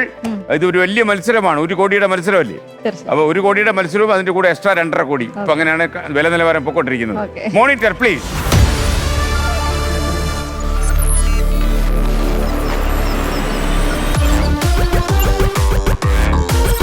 ഏത് ജില്ലയിലാണ് Kurukkanmoola? Option A Idukki, option B Kannur, option C Palakkad, option D Wayanad, option A Thrissur. വയനാടാണെന്ന് തോന്നുന്നു. ഉറപ്പിക്കട്ടോ? ഉറപ്പിച്ചു? കൂട്ടട്ടോ? കൂട്ടി തുറക്കുമ്പോ ഇതാ കിടക്കുന്നു. അപ്പോ വയനാടെന്നാണ് താങ്കൾ പറഞ്ഞത്. കുറുക്കൻമൂല, കടുവ ഇറങ്ങി പ്രശ്നം ഉണ്ടാക്കുന്ന സ്ഥലം വയനാട്ടിലാണ് കുറുക്കൻമൂല എന്ന് താങ്കൾ വിശ്വസിക്കുന്നു. ആ വിശ്വാസം അങ്ങനെ രക്ഷപ്പെടുത്തുന്നില്ല എന്ന് തോന്നുന്നു. അയ്യോ, അതല്ല, താങ്കൾ അങ്ങനെ തോന്നണോ? ഉത്തരം തോന്നിയേ പറ്റൂ. ഉത്തരം ശരിയാണ്. 30,000 രൂപ. കുറുക്കൻമൂല. ബോസ്, എനിക്ക് മലപ്പുറത്തുകാർക്ക് വേണ്ടി നമുക്കൊരു മാപ്പിളപ്പാട്ട് ഡെഡിക്കേറ്റ് ചെയ്ത് പിന്നെന്താ? തീർച്ചയായിട്ടും. പാട്ടൊന്നും അറിയില്ല സാറേ. അല്ല, പുള്ളിപാറും. പുള്ളിപാട്ട്. അല്ലാരെ ഉമ്മ പൊല്ലാപ്പ് വേണ്ട, 5000 കൊടുക്ക, അതിനൊപ്പം പണം അവൻ മഹറായി തന്നാൽ നിക്കാഹ് പൊടി പൊടിക്കും, ആയിഷാന്റെ നിക്കാഹ് പൊടി പൊടിക്കും. പാവാട വേണം, മേലാട വേണം, പഞ്ചാരപ്പനങ്കിളിക്ക്, ഇക്കാണ്ട് കരളെ ഉമ്മാന്റെ പൊരുളെ, മുത്താട് നീ ഞമ്മക്ക്, മുത്താട് നീ ഞമ്മക്ക്. അടിപൊളി. ഇതൊക്കെ ആരാ കുട്ടേട്ടനെ പഠിപ്പിക്കുന്നത്? ഒറ്റ തച്ചനൊക്കെ ഇരുന്ന് പഠിക്കുന്നു. ആരാ കുട്ടേട്ടന്റെ ഗുരു? കൊടുങ്ങല്ലൂരുള്ള ഒരു നൗഷാദ് മാസ്റ്ററാണ് എന്റെ ഗുരു. ആണല്ലേ? ഓക്കെ. അറിയോ? അറിയില്ല. ശരി കുട്ടേട്ടാ.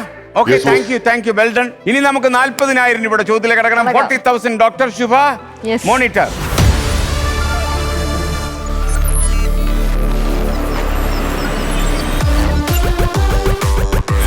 ഇനി പറയുന്നതിൽ വൈറസ് രോഗമല്ലാത്തത് ഏതാണ്? Option A AIDS, option B ജലദോഷം, option C Covid, option D cancer, option E Nipah. AIDS virus രോഗമാണ്, ജലദോഷം വൈറസ് രോഗമാണ്, കോവിഡ് വൈറസ് രോഗമാണ്, നിപ്പ വൈറസ് എന്ന് തന്നെയാണ് അതിന് പറയുന്നത്. ക്യാൻസർ വൈറസ് രോഗമല്ല. Option D cancer, please lock. താങ്കൾ ക്യാൻസർ ഇൻസ്റ്റിറ്റ്യൂട്ടിലെ ഒരു ഡോക്ടറാണ്, അതുകൊണ്ടാണല്ലോ ഞാൻ ഇത്ര ഉറപ്പിച്ചു പറയണത് സാർ. ഓക്കെ, ക്യാൻസർ വൈറസ് വഴി ക്യാൻസർ വരില്ല. വരില്ല. കൂട്ടിട്ടോ ഞാൻ? കൂട്ടിക്കോളൂ സാർ, ധൈര്യമായിട്ട് കൂട്ടിക്കോളൂ. Option D cancer. ഈ ഉത്തരം തെറ്റിയാലുള്ള അവസ്ഥ എന്തായിരിക്കും? എന്തായാലും സാരില്ല, ഇത് ജോലി തെറ്റില്ല. റിസൈൻ ചെയ്യേണ്ടി വരും. ഉറപ്പായിട്ടും ആ, ഉറപ്പായിട്ടും. അവര് ഇവിടെ ഫ്ലവേഴ്സ് ചാനലിൽ ഒരു ജോലി തന്നാ മതി, കുഴപ്പമില്ല. ഇങ്ങനെ ഒരു കേസിൽ ജോലി പോയാൽ ആ. അങ്ങനെ ഒരു ജോലി തരപ്പെടുത്താമോ എന്ന് ഇങ്ങനെ ഒരാൾ ശ്രമിച്ചു നോക്കാം. ഓക്കെ, താങ്കൾ പറഞ്ഞ ഉത്തരം തെറ്റാണെന്ന് പറയരുത്. ശരിയാണ്. ഈ 1 കോടിക്ക് എന്താ ആവശ്യം? 1 കോടിക്ക് എന്ന് പറഞ്ഞാല് എന്റെ മകൻ ഭിന്നശേഷിയുള്ള ഒരു കുട്ടിയാണ്. അപ്പൊ ഭിന്നശേഷിക്കാരായ കുട്ടികൾ അദ്ദേഹത്തിന് എന്ത് ചികിത്സയാണ് കൊടുക്കുന്നത്? തെറാപ്പി കൊടുക്കുന്നുണ്ട്. ഓട്ടിസം ആണ്. തെറാപ്പി കൊടുക്കുന്നുണ്ട്. Speech language. അവർ ട്വിൻസ് ആണോ?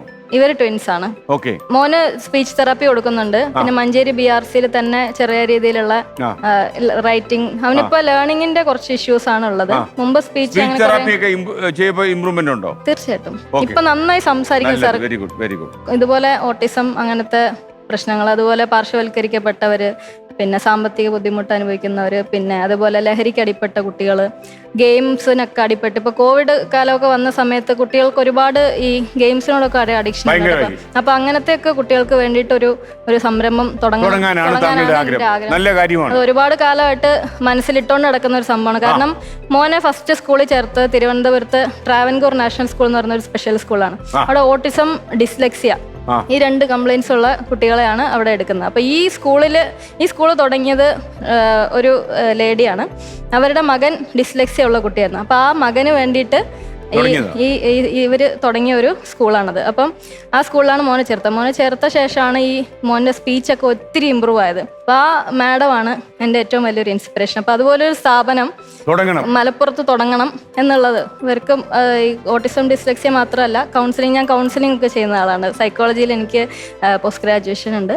അപ്പൊ ഞാൻ കൗൺസിലിംഗ് കൂടി, സൈക്കോളജി തീർച്ചയായിട്ടും നമ്മുടെ പ്രശ്നങ്ങള് പരിഹരിക്കാൻ വേണ്ടി നമ്മുടെ പ്രശ്നങ്ങൾ തന്നെ മനഃശാസ്ത്രമായിട്ട് വിശകലനം ചെയ്യാൻ പറ്റും. സ്വയം കൗൺസിൽ ചെയ്താൽ ശരിയാവും. സ്വയം കൗൺസിൽ ചെയ്യാൻ പറ്റില്ല, പക്ഷെ സെൽഫ് ആക്ച്വലൈസേഷൻ എന്ന് പറയുന്ന ഒരു കാര്യമുണ്ട്.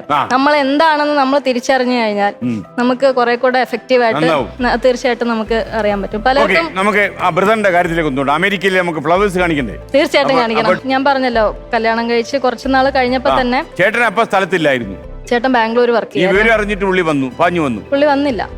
പുള്ളി അവരോട് പറഞ്ഞു ഇനി ഒരു ബന്ധവും അവളുമായിട്ട് വേണ്ട എന്നുള്ള ഒരു ആംഗിളിലേക്കായിരുന്നു പുള്ളിയുടെ. പുള്ളി അപ്പൊ കല്യാണം കഴിച്ചിട്ടുണ്ടോ? പുള്ളി കല്യാണം കഴിച്ചിട്ടില്ല. പുള്ളിയുടെ ബേസിക് ഡിഫറൻസ് എന്തായിരുന്നു? ഈ കാസ്റ്റ് ആണോ? കാസ്റ്റ് പിന്നെ ഞാൻ അവരോട് മറച്ചു വെച്ചു എന്നുള്ളത്, പിന്നെ വീട്ടുകാരെ പറ്റിച്ചു എന്നുള്ള ഒരു ഇതായിരുന്നു. പിന്നെ എന്റെ ബ്രദർ എന്ന് പറഞ്ഞാൽ ബേസിക്കലി ഒരു ഇൻട്രോവേർട്ടഡ് ആയിട്ട് അധികം സംസാരിക്കുകയോ ഒന്നും ചെയ്യാത്തൊരു വ്യക്തിയാണ്. അദ്ദേഹത്തിന്റെ ഉള്ളിലെ ഇമോഷൻ എന്താന്ന് പലപ്പോഴും നമുക്ക് അറിയാൻ പറ്റില്ല. പിന്നെ അതേപോലെ ചെറുപ്പത്തിൽ നല്ല അടുപ്പമായിരുന്നു. എല്ലാ വികൃതി തരവും ഞങ്ങൾ ഒന്നിച്ചാണ് ചെയ്തിരുന്നത്. അത്രേ പറഞ്ഞോളൂ. ഒരുപാട് സംസാരിക്കൊന്നും ഇല്ലാത്തൊരു. അമ്മയാണ് കൂടുതലും കോണ്ടാക്ട് ചെയ്തത്. അച്ഛന് അന്ന് ദേഷ്യം തന്നെയായിരുന്നു, തിരിച്ചു വരാത്തതിന്റെ ദേഷ്യമായിരുന്നു അച്ഛന് കൂടുതൽ. അമ്മയും അന്ന് ദേഷ്യം തന്നെ ആയിരുന്നു. അമ്മയ്ക്ക് അമ്മ സംസാരിക്കുമായിരുന്നു, അമ്മ സങ്കടപ്പെടുമായിരുന്നു. അമ്മ തിരിച്ചു വരാൻ പറയുമായിരുന്നു, നീ തിരിച്ചു വരുമൊന്നും ഇല്ല, നീ ഇനിയില്ലേ, അങ്ങനെ ഒരു ഭാഷയായിരുന്നു. അമ്മയ്ക്ക് വല്ലാത്തൊരു മാനസിക വിഷമമായിരുന്നു. ആ സമയത്ത് എനിക്ക് ഈ പ്രയാസങ്ങൾ ഇവരോട് പറയാൻ സാധിക്കില്ല. കുടിയും എല്ലാം ഉണ്ടായിരുന്നു. പിന്നെ ഞാൻ പാസീവായിരിക്കുമ്പോ എന്നെ ഉപദ്രവിക്കുന്നല്ല, പക്ഷെ നമ്മൾക്ക് ആകെ ഡിപ്പെൻഡ് ചെയ്യാനുള്ള ഒരു വ്യക്തി തിരിച്ച് കെയർ ചെയ്യാതെ നിൽക്കുമ്പോ, അല്ലെ വീട്ടില് സമയത്ത് വരാതെ ഒരുപാട് ലേറ്റ് ആയിട്ടൊക്കെ വരുമ്പോ ഒത്തിരി മനപ്രയാസം തോന്നുമായിരുന്നു. അപ്പൊ അതിന്റെ ദേഷ്യവും വേറെ ആരോടും എടുക്കാനില്ല. അപ്പൊ ഈ വ്യക്തിയോട് തന്നെ ആയിരിക്കും ഞാൻ എടുക്കുന്നത്, ദേഷ്യപ്പെടുന്നത്. അപ്പൊ ഈ മദ്യപിച്ചിട്ടിരിക്കുന്ന ഒരവസ്ഥയിലാണെങ്കിൽ ഇവർക്ക് ആരും ശല്യം ചെയ്യുന്നത് ഇഷ്ടമല്ല. അപ്പം ആ സമയത്ത് ആയിരിക്കും കൂടുതൽ ദേഷ്യപ്പെടുന്നതും വഴക്കുണ്ടാവുന്നു, ചീത്ത പറയുന്നു, അടിക്കുന്നു ഒക്കെ. മദ്യം ഭാര്യാമർദ്ദിനിയായിട്ട് രൂപമാറുമോ? അവര് എക്സ്ട്രീമിലൊക്കെ എത്തുമ്പം മർദ്ദനമൊക്കെ ഉണ്ടായിരുന്നു. തടയാൻ ഡോക്ടർക്ക് പറ്റിയിട്ടുണ്ടോ? അന്ന് ഞാൻ ഒരു പാവമായിരുന്നു. അന്നിപ്പോ ഭയങ്കര സംഭവമാണ്. ഇപ്പൊ എന്നെ തൊടില്ല. എന്നിട്ട് ഈ റിലേഷൻഷിപ്പ് ഷേക്ക് ആയി തുടങ്ങി. ഷെയ്ക്കായി തുടങ്ങി. ഷെയ്ക്ക് മീൻസ് ഞങ്ങൾ തമ്മിലുള്ള സംസാരവും കമ്മ്യൂണിക്കേഷനും ഒക്കെ വളരെ. കുട്ടി ഉണ്ടായപ്പോഴൊക്കെ വീട്ടിൽ നിന്ന് എന്തെങ്കിലും അന്വേഷണം വന്നോ? പ്രഗ്നന്റ് ആവുന്നതിന് മുമ്പ് എനിക്ക് പിന്നെ ഡെങ്കിപ്പനി വന്നു. ഡെങ്കിപ്പനി വന്നിട്ട് പിന്നെ അത് കഴിഞ്ഞ് ഞാൻ വീട്ടിൽ വന്ന ശേഷം അദ്ദേഹം ഒരു കേസിൽ പെട്ടു. തെറ്റായ കുറെ കാര്യങ്ങളും ബിസിനസ്സുകളും ഒക്കെ ചെയ്ത് നടന്നതുകൊണ്ട് അദ്ദേഹം ഒരു എന്തായിരുന്നു അദ്ദേഹത്തിന്റെ ബിസിനസ്? കുറെ റോങ് ആയിട്ടുള്ള പലിശക്ക് കൊടുക്കുക അങ്ങനത്തെ. പിന്നെ മദ്യവുമായിട്ട് അബ്കാരി കേസൊക്കെ ഉണ്ടായിരുന്നു പുള്ളിയുടെ പേരിൽ. അപ്പൊ പിന്നെ ഈ പലിശക്ക് കൊടുക്കുന്നവർ ഇത് തിരിച്ചു കിട്ടാൻ വേണ്ടി ഉണ്ടാക്കുന്ന ചില അടിപിടികളൊക്കെ പലപ്പോഴും പോലീസ് കേസാവും. അപ്പൊ അത്യാവശ്യം നാളിതുവരെയും ഞാൻ ചോദിച്ചു നിങ്ങളുടെ വരുമാന മാർഗം എന്താണ്, ഈ പൈസ എവിടെ നിന്നാണ് വരുന്നതെന്ന് ചോദിച്ചു. എനിക്ക് കറക്റ്റ് ഒരു ഉത്തരം കിട്ടിയിട്ടില്ല. അത് നീ അറിയേണ്ട കാര്യമില്ല. മദ്യപിക്കലെന്ന് പറഞ്ഞാൽ നിന്റെ അച്ഛനാണോ എനിക്ക് കുടിക്കാൻ തരുന്നത്, നിന്റെ ചെലവിനാണോ ഞാൻ ജീവിക്കുന്നത്, നിന്റെ വീട്ടിൽ നിന്ന് എന്തെങ്കിലും കൊണ്ടുവന്നോ? ഇതൊരു 10,000 പ്രാവശ്യം കേട്ടിട്ട് ഒറ്റയ്ക്ക് ഇറങ്ങി വരികയാണ്, ഒന്നും കൊണ്ടല്ല വരുന്നത്. ചോദിച്ചോണ്ട് അല്ല, വേണ്ടിയിട്ടല്ല, പക്ഷെ ഒരാളെ മാനസികമായി തളർത്തുക എന്നുള്ളൊരു ഉദ്ദേശമായിരുന്നു. ഒരു സൈക്കോളജിക്കൽ വാർഫെയർ ആരംഭിച്ചു. തീർച്ചയായിട്ടും ഈ പുള്ളിയുടെ ബാക്ക്ഗ്രൗണ്ടിലും കുറെ സംഭവങ്ങൾ, അതായത് അമ്മ ഇല്ലാതെ വളർന്നതും, അമ്മ ഒരു മാനസിക രോഗിയായിരുന്നു. പിന്നെ അവരെ ഡിവോഴ്സ് ചെയ്തിട്ട് അച്ഛൻ 2ാമത് വിവാഹം കഴിച്ചാണ്. അപ്പം ആ വീട്ടില് 2ാം അമ്മയാണുള്ളത്, 2ാം അമ്മയും മകളും. അപ്പോൾ അവര് തമ്മിലൊക്കെ ഒരുപാട് പിന്നെ റിലേഷൻഷിപ്പ് ഇഷ്യൂസ് അവരുടെ വീട്ടിൽ ഓൾറെഡി ഉണ്ട്. അപ്പൊ അതിന്റെയൊക്കെ ഒരു എഫക്റ്റ് ആയിരിക്കാം ഇദ്ദേഹത്തിന്റെ ക്യാരക്ടറിൽ കണ്ടത്. പിന്നെ ഇങ്ങനെയൊക്കെ വിഷയങ്ങൾ ഉണ്ടായിട്ടും ആരും അതിലേക്ക് ഇടപെടാത്തതും ഒരുപക്ഷെ ഇതുകൊണ്ടായിരിക്കാം. കുടുംബം ഇടപെട്ടിരുന്നെങ്കിൽ ചിലപ്പോൾ ഇത്രയും ഈ ഒരു ലെവലിലേക്ക് എത്തില്ലായിരുന്നു കാര്യം. ഒരു ചോദ്യം കൂടെ ചോദിച്ചാലോ? തീർച്ചയായിട്ടും. പൈസയുടെ കാര്യം മറന്നു പോകുന്നു, പേടി. പൈസ മറക്കരുത്. അപ്പൊ നമ്മൾ ലെവലൊന്ന് മാറുന്നു, നമ്മളൊന്ന് മേളോട്ട് കുറച്ചൊന്ന് പോകാൻ പോവാ. തീർച്ചയായിട്ടും. Okay കുട്ടേട്ടാ, level 2.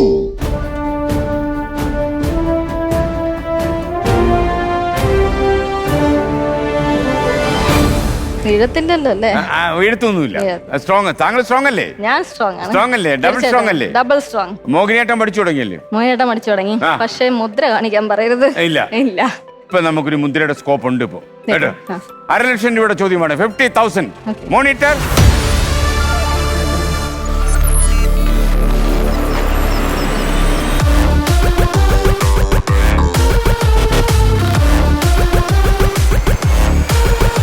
ഇവിടേക്ക് നോക്കിയാൽ നല്ല മനോഹരമായ ഒരു ദൃശ്യം കാണാൻ താങ്കൾ കാണാൻ കൊതിച്ചത്.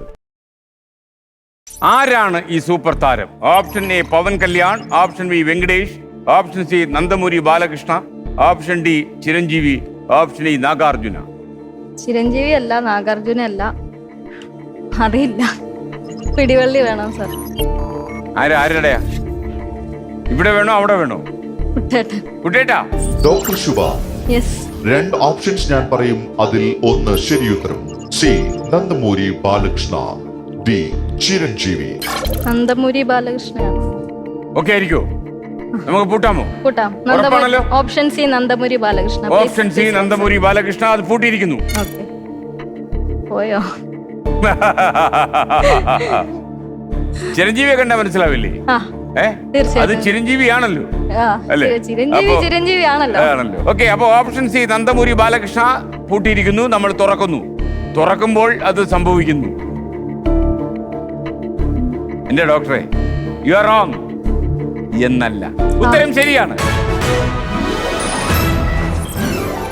ഫേസ് മേക്കർ വെക്കേണ്ടി വരുമോ സാർ? അത് നമുക്ക് വേണേ ഒരെണ്ണം വെച്ചുവിടാം. ടിവിയിൽ ഷോ കാണുമ്പോ തന്നെ സാറ് പെട്ടെന്ന് പറയല്ലേ നിങ്ങൾ പറഞ്ഞത് തെറ്റാണ് എന്ന്? ഞാൻ പറയുന്നില്ല. ആ തെറ്റാണെന്ന് പറയുമ്പോഴേക്കും ആൾക്ക് അറ്റാക്ക് വന്നിട്ട് കാണുന്നവർക്ക് വരും. അപ്പൊ എനിക്ക് സന്തോഷ. അപ്പൊ നമ്മുടെ കഥയിലേക്ക് തിരിച്ചു വരും. നമ്മളിപ്പോ എത്രയായെന്നറിയോ? 500,000 രൂപയായി. 5,00,000-ധിപതി. ഓക്കെ, നല്ല കാര്യം. Very good, well done. അപ്പോ താങ്കൾ ഇറങ്ങിപ്പോയി. ചേട്ടൻ ബാംഗ്ലൂർ തുറന്നു, നാട്ടിലേക്ക് വന്നില്ല. അച്ഛനും അമ്മയും അങ്ങോട്ട് കൊണ്ടുപോയി. ചേട്ടൻ വന്ന് കൊണ്ടുപോയി. ചേട്ടൻ അവരെ ബാംഗ്ലൂരിലേക്ക്. എന്താ കൊണ്ടുപോകാൻ കാരണം? നാണക്കേട്. അവർക്ക് അവരുടെ മനപ്രയാസമൊക്കെ കണ്ടിട്ടായിരിക്കാം. നിങ്ങൾ ഇനി അവിടെ നിൽക്കണ്ട, എന്റെ അടുത്തേക്ക് വരുമെന്ന് പറഞ്ഞിട്ട് ബ്രദർ അച്ഛനെയും അമ്മേനെയും ബാംഗ്ലൂർ കൊണ്ടുപോയി. താങ്കൾ അറിഞ്ഞോ? ഞാൻ അറിഞ്ഞു. താങ്കളോട് പറഞ്ഞു?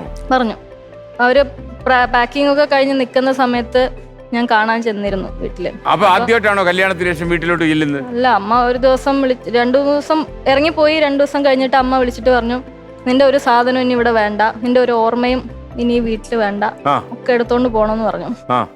അങ്ങനെ ഒരു മഴയത്ത് ഞാനും ഹസ്ബൻഡും കൂടി പോയി. എന്റെ എല്ലാ സാധനവും അമ്മ എടുത്ത് പുറത്തിട്ടു. അമ്മ എടുത്ത് പുറത്തിട്ടു? അമ്മ റൂമിൽ നിന്ന് എടുത്ത് പുറത്തേക്ക് ഇട്ടു. അകത്തോട്ട് വിളിച്ചില്ല? അകത്ത് മീൻസ് എൻ്റെ റൂമിൽ നിന്ന് എടുത്ത് പുറത്ത് ഹാളിലേക്ക് ഇട്ടു. എന്നിട്ട് എല്ലായിടത്തോണ്ട് പോയിക്കോ, ഇനി നീ ആയിട്ടൊരു ബന്ധവും വേണ്ട, ഞാൻ മരിച്ചാലും നീ കാണാൻ വരരുത്, നിനക്ക് മക്കളുണ്ടായാലും എന്നെ കാണിക്കരുത്, നമ്മൾ തമ്മിൽ ഇനി ഒരു ബന്ധവും ഇല്ല എന്ന് പറഞ്ഞിട്ട് അമ്മ സങ്കടപ്പെട്ടു. അപ്പൊ അച്ഛൻ എന്ത് സ്റ്റാൻഡ് എടുത്തു? അച്ഛൻ ആ സമയത്ത് വീട്ടിലുണ്ടായിരുന്നില്ല. അച്ഛനൊന്നും പറഞ്ഞില്ല. അച്ഛനും സങ്കടം തന്നെ ആയിരുന്നു. അമ്മ സങ്കടം കൊണ്ട് അത് പറഞ്ഞതാണോ? അമ്മ സങ്കടം കൊണ്ട് തന്നെയാണ് പറഞ്ഞത്. ഞാനൊരു കാര്യം ചോദിക്കട്ടെ, ഒരു ചുമ്മാ ഒരു സ്പെക്കുലേറ്റീവ് ക്വസ്റ്റ്യൻ. തീർച്ചയായിട്ടും സർ. ഇപ്പൊ താങ്കൾ ഒരു അമ്മയാണ്, ഇപ്പോ നിവേദിത വളർന്നു വരികയാണ്. എനിക്ക് മനസ്സിലാവും സാർ അമ്മയുടെ ഫീലിംഗ് എന്താന്ന് എനിക്ക്. കാരണം ഇപ്പൊ നിവേദിത ഇതുപോലെ ഒന്ന് കാണിച്ചാൽ താങ്കളുടെ എങ്ങനെയായിരിക്കും താങ്കൾക്ക് ടോളറേറ്റ് ചെയ്യാൻ പറ്റും? അത് അതിലേക്ക് നയിക്കുന്ന ചില സമയമുണ്ടല്ലോ. ഒരാളെ പ്രേമിച്ച് നാളെ തന്നെ ഇറങ്ങി പോകുന്ന ഒരു ലെവലിലേക്കൊന്നും അത്രയ്ക്ക് ബുദ്ധിയില്ലാത്ത കുട്ടിയാണ് എന്റെ മോളെന്ന് ഞാൻ ചിന്തിക്കുന്നില്ല. അത് ബുദ്ധിയല്ലല്ലോ, ഇതിപ്പോ താങ്കൾക്ക് ബുദ്ധി കുറവൊന്നുമില്ലല്ലോ. ബുദ്ധി ആ ഒരു എടുത്ത് ചാട്ടക്കാരിയാണെന്ന് ചിന്തിക്കുന്നില്ല. ഞാൻ ഒരു അമ്മയുടെ വേദന താങ്കൾക്ക് ഇപ്പൊ മനസ്സിലാവും. തീർച്ചയായിട്ടും മനസ്സിലാക്കും, തീർച്ചയായിട്ടും. ഇപ്പൊ താങ്കൾ അമ്മയുടെ കൂടെയല്ലേ ജീവിക്കുന്നത്? അമ്മയുടെ കൂടെയാണ് ജീവിക്കുന്നത്. അമ്മ ഭയങ്കര സപ്പോർട്ടീവ് ആണ്. ശരിക്കും അമ്മയും കൂടെ ഇല്ലെങ്കിൽ എന്റെ അവസ്ഥ എന്താകുമായിരുന്നു.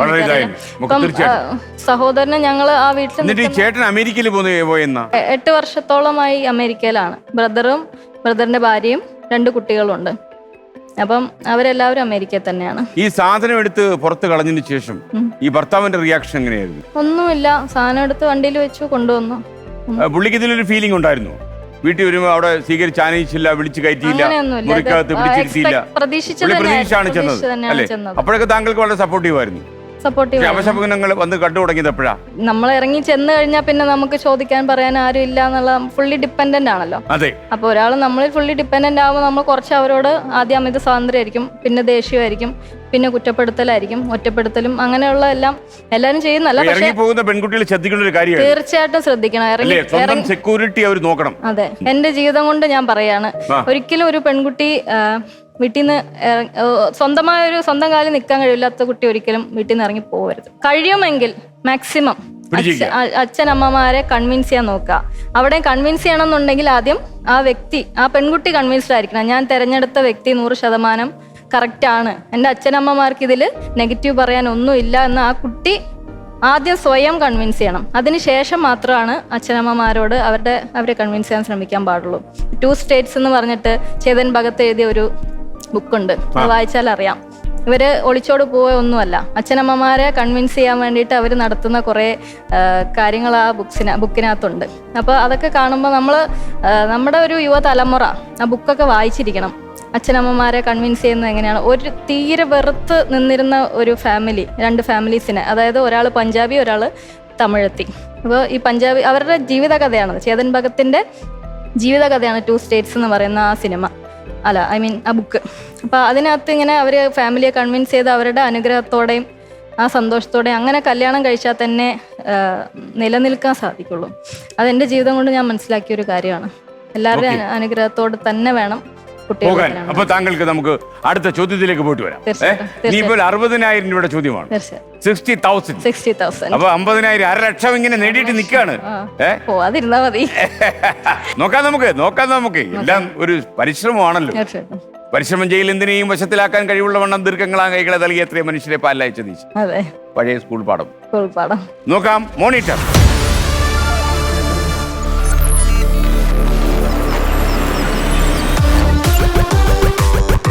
2021 മുഖ്യമന്ത്രി പിണറായി വിജയൻ ഏത് നിയമസഭാ മണ്ഡലത്തിൽ നിന്നാണ് തെരഞ്ഞെടുക്കപ്പെട്ടത്?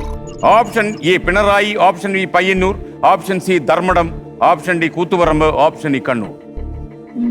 മുഖ്യമന്ത്രി പിണറായി വിജയൻ 2021 തെരഞ്ഞെടുക്കപ്പെട്ട നിയമസഭാ മണ്ഡലം. ഓപ്ഷൻ സി ധർമ്മടം ആണെന്ന് തോന്നുന്നു. കൂട്ടാമോ? കൂട്ടാം, തീർച്ചയായിട്ടും കൂട്ടാം. മുഖ്യമന്ത്രി ഇത് കേട്ടോണ്ടിരിക്കുകയായിരിക്കും ചിലപ്പോൾ. മുഖ്യമന്ത്രി ക്ഷമിക്കണേ. താങ്കൾ പറഞ്ഞു മുഖ്യമന്ത്രി താങ്കളോട് ക്ഷമിക്കണമേ എന്ന്. ഞാൻ വിചാരിക്കുന്നു മുഖ്യമന്ത്രിക്ക് താങ്കളോട് ക്ഷമിക്കാൻ കഴിയില്ല എന്ന്. താങ്കൾ പറഞ്ഞ ഉത്തരം തെറ്റാണ് എന്ന് സാറ് പറയില്ല. എന്ന് പറയാൻ പറ്റില്ല. തെരഞ്ഞെടുപ്പ് കമ്മീഷൻ എന്നെ പിടിച്ചകത്തിടും. ഓക്കെ, മുഖ്യമന്ത്രി പിണറായി താങ്കളോട് ക്ഷമിക്കുന്നു. ധർമ്മട ഉത്തരം ശരിയാണ്. ധർമ്മടം കൊണ്ട് 60,000 രൂപ കടന്നു. ഒരു ധർമ്മിഷ്ഠമായ മണ്ഡലം. ഞാനിവിടെ കണ്ട പല മത്സരാർത്ഥികളുടെയും ദാമ്പത്യ ജീവിതം വലിയ കോനാട്ടയാണ്. ഒരുപാട് അപകടം. ചിലതൊക്കെ കേൾക്കുമ്പം ഇങ്ങനെയൊക്കെ ആളുകൾ പെരുമാറുമെന്നൊക്കെ ഞാൻ ശങ്കിച്ചിട്ടുണ്ട്. കഥയല്ല ജീവിതം എന്ന് വിധുബാല പറഞ്ഞ പോലെ അമൃത ടിവിയിൽ പറഞ്ഞില്ല. അതെ. അത് തന്നെ. ഇവിടെ വരുന്നവരുടെ ജീവിതം കേട്ടാൽ അതൊക്കെ ജീവിതം തന്നെയാണോ അതോ ആരെങ്കിലും എഴുതിയ കഥയാണോ എന്ന് സംശയം തോന്നുന്നു. പക്ഷെ കഥയെ കടത്തി വെട്ടുന്നതാണ് എന്ന് പറയുന്ന സംഭവം. അപ്പൊ ഞാൻ അതിലേക്ക് വന്നാൽ ഈ ഹസ്ബൻഡുമായിട്ടുള്ള ജീവിതം ദുസ്സഹമായി നീങ്ങാൻ തുടങ്ങിയത് ഈ മദ്യപാനം, അദ്ദേഹത്തിന് വേണ്ടാത്ത കച്ചവടങ്ങൾ, അനാവശ്യ സോഴ്സിലൂടെ ഉപദ്രവം, ഒരു ജോലിയിൽ ഉറച്ചു നിൽക്കാത്തൊരു സ്വഭാവം, കുറെ കൂട്ടുകെട്ടുകള്. ഇയാൾ പ്രണയിച്ച് നടന്ന കാലവും പ്രണയാനന്തരം കല്യാണം കഴിച്ച് നടന്ന കാലവും തമ്മിൽ നോക്കുമ്പോൾ ഇവര് രണ്ടുപേരും തമ്മിൽ എന്തെങ്കിലും ബന്ധമുണ്ടോ? പ്രണയിച്ച് നടന്ന കാലത്തിന് കുറച്ചുകൂടി കൂടുതലായിരുന്നു കല്യാണം കഴിച്ച. അല്ല, കാരണം അന്ന് വളരെ സ്നേഹസമ്പന്നൻ, എപ്പോഴും ഒളിപ്പിച്ചു വെച്ചൊരു ചിരി, അതൊക്കെയാണല്ലോ പെൺകുട്ടികളെ. സ്നേഹമോ ചിരിയോ ഒന്നും കള്ളത്തരം ആയിരുന്നില്ല. എനിക്ക് തോന്നുന്നു അദ്ദേഹത്തിന് ഒരു പേഴ്സണാലിറ്റി ഡിസോർഡർ അല്ലെങ്കിൽ ഒരു സൈക്കോളജിക്കൽ പ്രോബ്ലം ഉണ്ടായിരുന്നു എന്നാണ് ഞാൻ മനസ്സിലാക്കുന്നത്.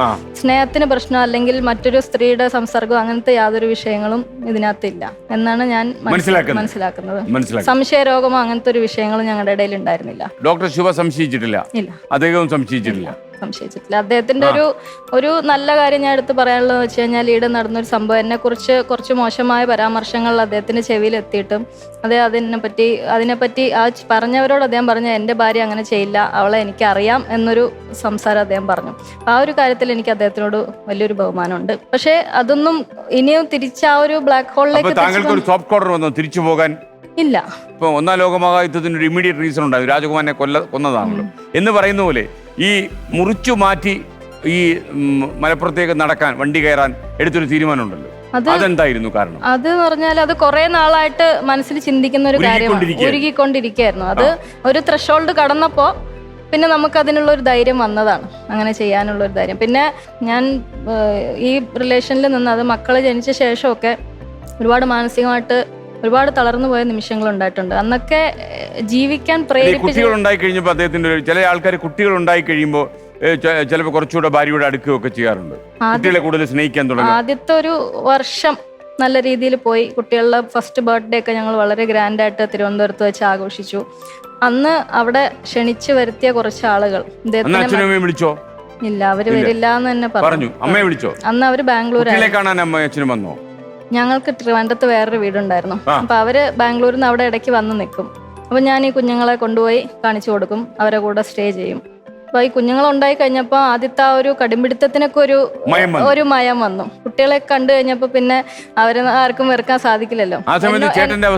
ചേട്ടൻ ഒരു കാരണവശാലും പിന്നെ ഒരുപാട് തവണ ഞാൻ കോണ്ടാക്ട് ചെയ്യാൻ നോക്കിയിട്ടുണ്ടായിരുന്നു, ഫോൺ ചെയ്യാൻ ശ്രമിച്ചു. ഇപ്പൊ നോക്കുമ്പം ജിമെയില്, ഫേസ്ബുക്ക്, പിന്നെ വാട്സാപ്പ്, ഫോണ് എല്ലാത്തിലും ടോട്ടലി എന്നെ ബ്ലോക്ക് ചെയ്തിരിക്കുക. കഴിഞ്ഞൊരു 12 വർഷത്തോളമായി, 14 വർഷമായി എന്റെ ബ്രദർ എന്നോട് നേരെ ഒന്ന് മുഖത്ത് നോക്കി സംസാരിച്ചു. അദ്ദേഹം കല്യാണം കഴിച്ചു പറഞ്ഞായിരുന്നു? എന്നെ വിളിച്ചില്ല, പറഞ്ഞില്ല. എനിക്ക് പോകാൻ സാധിച്ചില്ല, ഞാൻ വരരുതെന്ന് പറഞ്ഞു. താങ്കൾക്ക് ഈ അമേരിക്കയിലേക്ക് ചേട്ടൻ ഫ്ലവേഴ്സ് USA ഉണ്ട് അവിടെ, അതുവഴി ഇത് കാണുകയാണെങ്കിൽ ചേട്ടനോട് താങ്കൾ എന്ത് പറയും? ഞാൻ ഇതുവരെ അവരുടെ മുഖത്ത് നോക്കി ഞാൻ ചെയ്ത കാര്യങ്ങൾക്ക് ഞാൻ മാപ്പ് പറഞ്ഞിട്ടില്ല. ഈ ഒരു ചാനൽ, ഈ ഒരു പരിപാടിയിലൂടെ ഒത്തിരി ലക്ഷക്കണക്കിന് ആൾക്കാരെ സാക്ഷി നിർത്തിയിട്ട് ഞാൻ ആത്മാർത്ഥമായിട്ട് ഞാൻ ചെയ്തതിനൊക്കെ ഞാൻ എൻ്റെ സഹോദരനോടും അമ്മയോടും ഒക്കെ ഞാൻ മാപ്പ് പറയാണ്. എനിക്ക് അവരോട് നേരിട്ട് ഇങ്ങനെ പറയാൻ സാധിക്കില്ല. അപ്പം ഞാൻ എൻ്റെ അമ്മയോടും സഹോദരനോടും ഞാൻ ഈ പരിപാടിയിലൂടെ അവരോട് മാപ്പ് പറയാണ്. എന്നോടുള്ള അകൽച്ച ദയവേത് അവസാനിപ്പിക്കണം. എന്നോട് മിണ്ടാൻ ഇഷ്ടമില്ലെങ്കിൽ വേണ്ട. മക്കളെ തമ്മിൽ താങ്കളുണ്ടല്ലോ, ഇപ്പൊ ഞാൻ ഈ ചേട്ടനോട്, ഈ അമേരിക്കയിലേക്ക് ഈ ചേട്ടനോട്, ഇപ്പൊ അമേരിക്ക ആകുമ്പോൾ കുറെ കൂടെ ലോകം കാണുന്ന ഒരാളാണല്ലോ അദ്ദേഹം. അപ്പോൾ അവിടെ ഇരുന്ന് താങ്കൾ ഇതൊക്കെ കാണുമ്പോൾ ഈ സഹോദരി ചെയ്തൊരു അപരാധമായി താങ്കൾ വിധിയെഴുതുന്നത് ഞാൻ താങ്കളെ കുറ്റപ്പെടുന്നില്ല. പക്ഷെ താങ്കൾ ഇപ്പോഴും അത് അതേപടി തുടരുന്നു എന്നത് അപകടം പിടിച്ചൊരു ചിന്താഗതിയാണ്. താങ്കളത് മാറണം. കാരണം ഒരുപക്ഷെ ഒരു ഹൃദയത്തിൻ്റെ ഒരു താമരനൂല് ഈ സഹോദരിയും താങ്കളിലേക്ക് നീളുന്നുണ്ടല്ലോ. ആ താമരനൂലിൻ്റെ ശക്തിയിൽ ഒരു ബന്ധം, ഒരു ഹൃദയബന്ധം നിങ്ങൾ സൂക്ഷിക്കുന്നുവെങ്കിൽ തീർച്ചയായിട്ടും താങ്കൾ ഇന്ന് രാത്രി തന്നെ ഈ സഹോദരിയെ ഫോൺ ചെയ്യണം. ജീവിതം ബ്ലോക്ക് ചെയ്യാനുള്ള, ലൈഫ് ഈസ് വെരി ഷോർട്ട് മാൻ. ജീവിതം കുറച്ചു കാലം മാത്രമേ ഉള്ളൂ. അവസാനം ഊർത്തനെടുക്കുന്ന ആ 10 സെക്കൻഡിൽ എൻ്റെ സഹോദരിയുടെ നീതി ചെയ്തില്ല എന്ന് താങ്കൾ ചിന്തിച്ചിട്ട് നേരം വൈകി പോവും. ഇന്ന് തന്നെ വിളിക്കുക. ഓക്കെ, ഒരു ആജ്ഞ അല്ല, ഒരു റിക്വസ്റ്റ്. Okay, relax.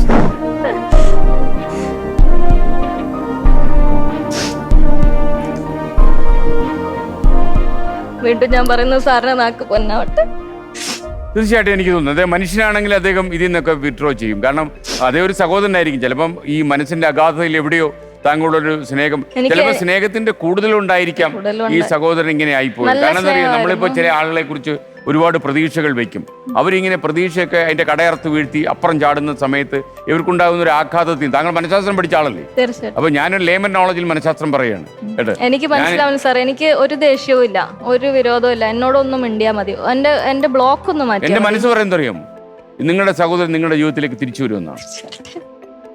തിരിച്ചു വന്നാൽ എന്നെ ഒന്ന് ഫോൺ ചെയ്യണം. തീർച്ചയായിട്ടും സാറിനെ ആദ്യം ഞാൻ വിജയിച്ചു എന്ന് സ്ഥാപിക്കാൻ വേണ്ടിയല്ല, ആ ഒരു ബന്ധം സ്മൂത്തായി ഓടുന്നുവെന്ന ആ സന്തോഷ വാർത്ത അറിയാൻ വേണ്ടി മാത്രം. തീർച്ചയായിട്ടും. അപ്പൊ നമുക്ക് ഇതിലേക്ക് വരാം. താങ്കൾ കല്യാണം കഴിച്ചൊരു തിരുവോണ നാൾ തലേന്നാണ് അല്ലേ? 5 കൊല്ലം കഴിയുമ്പോൾ മറ്റൊരു തിരുവോണ നാൾ താങ്കൾ സൂയിസൈഡ് ചെയ്യാൻ ശ്രമിക്കുന്നു. എന്തുകൊണ്ടായിരുന്നു? പ്രശ്നങ്ങൾ വളരെ മോശമായി. അതിനിടയ്ക്ക് ബന്ധവഷളായി. ബന്ധമല്ല, മദ്യപാനം വളരെയധികം മോശമായി. ജോലിക്കൊന്നും തീരെ പോവാത്തൊരവസ്ഥയായി. എവിടുന്നാണ് ഈ പണം വരുന്നത്, വീട്ടിലെ ആവശ്യങ്ങൾ നടക്കുന്നതൊന്നും അറിയാൻ പറ്റാത്തൊരവസ്ഥയായി. എന്താണ് ചെയ്യുന്നത്, എന്ത് ചോദിച്ചാലും ദേഷ്യം. എന്തെങ്കിലും കാര്യം ചർച്ച ചെയ്യാന്ന് പറഞ്ഞാൽ ഉടനെ വീട്ടിൽ നിന്ന് ഇറങ്ങിപ്പോക്ക്. എനിക്ക് നേരമില്ല. ഇനി എന്തെങ്കിലും നമുക്ക് എന്തെങ്കിലും ബുദ്ധിമുട്ടോ അസൗകര്യം ഉണ്ടെന്ന് പറഞ്ഞാൽ, നിനക്ക് എന്തെങ്കിലും ബുദ്ധിമുട്ടുണ്ടെങ്കിൽ നീ നിന്റെ വീട്ടിൽ പോയിരിക്കണം. നിനക്ക് എന്തെങ്കിലും പരാതി ഉണ്ടെങ്കിൽ നിന്റെ വീട്ടുകാരോട് പറയണം. നിന്റെ ചെലവിനല്ല ഞാൻ ജീവിക്കുന്നത്, എൻ്റെ ചെലവിനാണ് നീ ജീവിക്കുന്നത്. ഇത്തരത്തിലുള്ള വാചകങ്ങൾ മനസ്സിൽ തട്ടിയോ തട്ടാതെയോ എപ്പോഴും ഇത് കേട്ട് പിന്നെ എന്തെങ്കിലും ചോദിക്കാൻ പോകുന്നതിന് മുമ്പ് തന്നെ നമുക്ക് അറിയാം എന്താ മറുപടി കിട്ടുക. അപ്പൊ ചോദിക്കാതെയായി, മിണ്ടാതെയായി. അങ്ങനെ തിരുവോണമൊക്കെ ആയ സമയത്ത് കുറച്ചൊന്ന് നല്ല രീതിക്ക് വന്നു. ഇടയ്ക്കിടയ്ക്ക് കുറേ നാളത്തേക്ക് മദ്യപിക്കാതെ ഇരിക്കും. ആ സമയത്തെല്ലാം ഭയങ്കര സ്നേഹം. കുട്ടികൾക്ക് മദ്യപിച്ചാലും സ്നേഹം തന്നെയാണ്. പക്ഷെ ഞാൻ ദേഷ്യപ്പെടുന്നതാണ്. തിരുവോണത്തിന്റെ അന്ന് ഇതുപോലെ എനിക്ക് തലേ ദിവസം ഞാൻ പറഞ്ഞു, എനിക്ക് പ്രോമിസ് ചെയ്ത് തരണം, നാളെ നമ്മൾ ഒന്നിച്ചിരുന്നാണ് ഭക്ഷണം കഴിക്കേണ്ടത്. എത്രയോ നാളായി നമ്മൾ മക്കളും എല്ലാം ഒന്നിച്ചിരുന്ന് വേണം നമുക്ക് സദ്യ ഉണ്ണാൻ. അപ്പോൾ ശരി, തലയിൽ കൈവച്ചിട്ട് പറഞ്ഞു, എൻ്റെ മോളെ ഞാൻ ഇനി ഒരിക്കലും കുടിക്കില്ല, ഞാൻ നാളെ എന്തായാലും മദ്യപിക്കില്ല എന്ന് പറഞ്ഞു. അപ്പോൾ അടുത്ത ദിവസം രാവിലെ ആയപ്പോൾ, മോൻ ആസ്മയുള്ള കുട്ടിയായിരുന്നു. അന്ന് രാവിലെ ആയപ്പോൾ മോന് ചെറുതായിട്ട് ആസ്മയൊക്കെ തുടങ്ങി. മോനുള്ള മരുന്ന് ഞാൻ മേടിച്ചുകൊണ്ട് വരാൻ പറഞ്ഞു. അദ്ദേഹം മേടിച്ചുകൊണ്ട് വന്നു. എന്നിട്ട് ഞാനൊന്ന് പുറത്ത് പോട്ടെ എന്ന് പറഞ്ഞ് പുറത്തു പോയി. ഉച്ചയ്ക്ക് വരുമ്പം അമിതമായിട്ട് മദ്യപിച്ചിട്ടുണ്ടായിരുന്നു. അപ്പം നമ്മളോട് ഒരു വാക്ക് പറഞ്ഞിട്ട് അത് തെറ്റിക്കുമ്പം അന്ന് എന്തോ എനിക്ക് കുട്ടിയുടെ അസുഖവും എല്ലാം കൂടി ആയപ്പോഴേക്കും എനിക്ക് ഒത്തിരി അങ്ങോട്ട് വിഷമമായി. വഴക്കുണ്ടായി സ്വാഭാവികമായിട്ട്. അപ്പോൾ വേണമെങ്കിൽ പോയി കഴിച്ചോ എന്ന് പറഞ്ഞു. അപ്പോൾ എനിക്ക് ആ സമയത്ത് മൈൻഡിൽ തീർച്ചയായിട്ടും എനിക്ക് താങ്ങാൻ പറ്റിയില്ല. എനിക്ക് അപ്പം എന്തെങ്കിലും ചെയ്യണം, നമുക്ക് എന്തെങ്കിലും ഇതിന് പകരം എന്തെങ്കിലും ചെയ്യണം എന്ന് പറഞ്ഞ് ഞാൻ മക്കളെ അമ്മ, അതായത് ഞങ്ങൾ മേലെയും താഴെയായിട്ടാണ് താമസിക്കുന്നത്. താഴത്തെ വീട്ടിൽ അമ്മയുടെ മോനെ കൊണ്ടുകൊടുത്ത് മരുന്ന് ഏൽപ്പിച്ചു. ഞാൻ പറഞ്ഞു ഞാൻ പോവാണെന്ന് പറഞ്ഞു. എനിക്കിനി ഇവിടെ നിൽക്കാൻ പറ്റില്ല, ഞാൻ പോവാണെന്ന് പറഞ്ഞു. ഞാൻ ഹസ്ബൻഡിനോട് പറഞ്ഞു, ഞാൻ ഇനി തിരിച്ചു വരൂല, ഞാൻ പോവാണ്, ഞാൻ ചാവാൻ പോവാണ് പറഞ്ഞു. നീ പോയി ചത്തോ, വേഗം ഒന്ന് പ്ലീസ് ഒന്ന്. അമ്മയുടെ അടുത്ത് ഏൽപ്പിച്ചു. ഞാൻ അന്ന് മൈൻഡ് കൊണ്ട് ഞാൻ I had made up my mind. ഇനി അത് ഒരു ഇമ്പൾസ് ആണ് ശരിക്കും പറഞ്ഞാൽ. 5 മിനിറ്റ് ഇരുന്ന് ആലോചിച്ചാൽ ചിലപ്പോൾ ഞാനത് ചെയ്യില്ല. പക്ഷെ ആ നിമിഷത്തിന്റെ ഇമ്പൾസ്, എല്ലാ സൂയിസൈഡ്സും ഞാൻ പറയുന്നതാണെങ്കിൽ ആ ഒരു ഇമ്പൾസ് ഉള്ള ആ ഒരു ടൈമിലാണ് ഒരു വ്യക്തിക്ക് ആ ധൈര്യം വരുന്നത്. ആ ഒരു നമ്മളെ കൗൺസിലിങ്ങിന്റെ ഏറ്റവും വലിയൊരു എഫക്റ്റ് ഇത് തന്നെയാണ്. അതായത് ഈ ഒരു 5-10 മിനിറ്റ് ആ വ്യക്തിയുടെ ആ മൈൻഡിൽ നിന്ന് ആ ഇമ്പൾസ് പോയി ഡൗൺ ആയിക്കഴിഞ്ഞാൽ അവർക്ക് പിന്നെ സൂയിസൈഡ് ചെയ്യാൻ കഴിയില്ല. അപ്പോൾ ഞാൻ അങ്ങനെ പറഞ്ഞു, ഞാൻ പോവാണെന്ന് പറഞ്ഞു.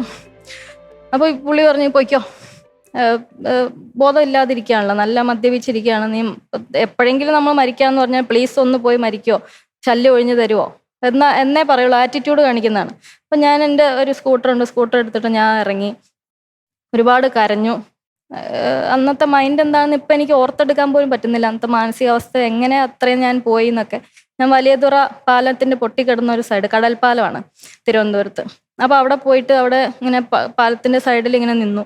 കുറേ സമയം നിന്നു, കരഞ്ഞു. കയ്യിലുണ്ടായിരുന്ന മോതിരൊക്കെ ഒരു വലിച്ചെറിഞ്ഞു, കടലിലിട്ടു.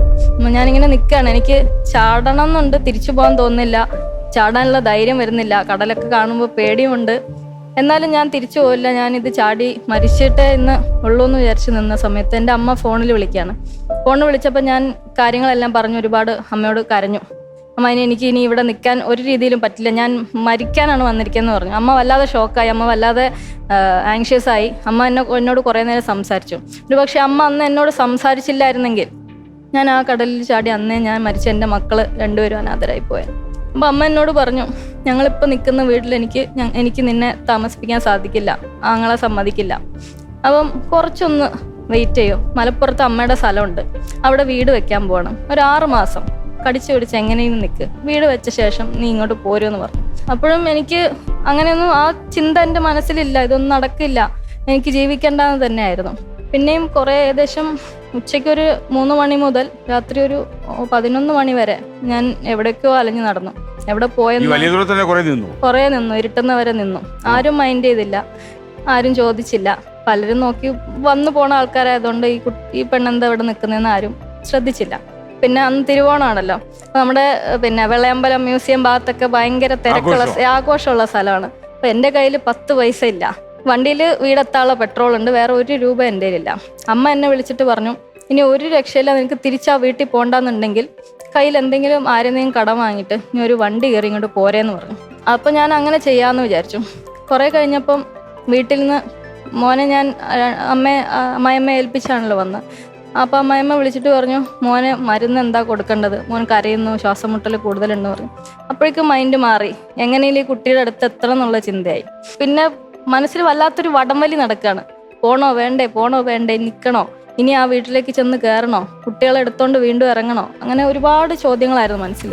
കുറച്ച് കഴിഞ്ഞപ്പം ഹസ്ബൻഡിൻ്റെ ഒരു മെസ്സേജ് ഫോണിൽ 11 മണിയായപ്പോൾ, ഞാൻ ഇനി ആഴ്ചയിൽ 1 ദിവസമേ കുടിക്കുള്ളൂ എന്ന് പറഞ്ഞിട്ട് തിരിച്ചു വരണമെന്നോ ഒന്നുമില്ല. അതോടെ എനിക്ക് മനസ്സിലായി, ഈ വ്യക്തിയോട് ഇനി നമ്മൾ സംസാരിച്ചിട്ട് കാര്യമില്ല. ഞാൻ എൻ്റെ ഭാഗം നോക്കുക, കുട്ടികളുടെ ഭാഗം നോക്കുക, അതേ കാര്യമുള്ളൂ എന്ന് എനിക്ക് മനസ്സിലായി.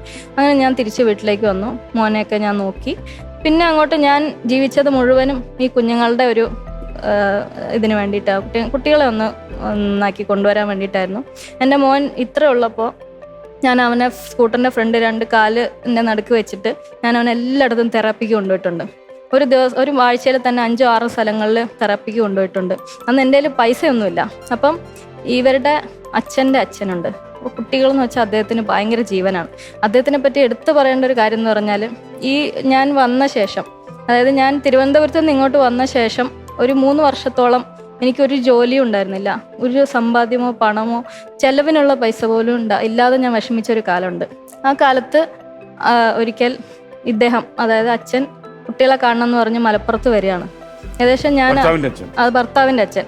അദ്ദേഹം തിരുവനന്തപുരത്ത് നിന്ന് രോഗിയാണ്, 75 വയസ്സുണ്ട്, ഹൃദ്രോഗിയാണ്, ഷുഗറൊക്കെ ഉള്ള ആളാണ്. അപ്പോൾ അദ്ദേഹം അവിടുന്ന് മക്കളെ എനിക്ക് കണ്ടേ പറ്റുമെന്ന് പറഞ്ഞിട്ട് ഞങ്ങളുടെ നാട്ടിലേക്ക് വരികയാണ്. ആ ഒരു സീൻ വല്ലാത്തൊരു വിഷമമുണ്ടാക്കിയ ഒരു സംഭവമാണ്. അദ്ദേഹം ഇത്രയും നാൾക്ക് ശേഷം മക്കളെ കണ്ടുമുട്ടുന്ന ആ ഒരു സീൻ എന്ന് പറയുന്നത് വല്ലാത്ത വേദന ഉണ്ടാക്കിയ സംഭവം. അദ്ദേഹം എൻ്റെ വീട്ടിൽ പറഞ്ഞു, ആരും ഇങ്ങോട്ട് വരണ്ടെന്ന് പറഞ്ഞു.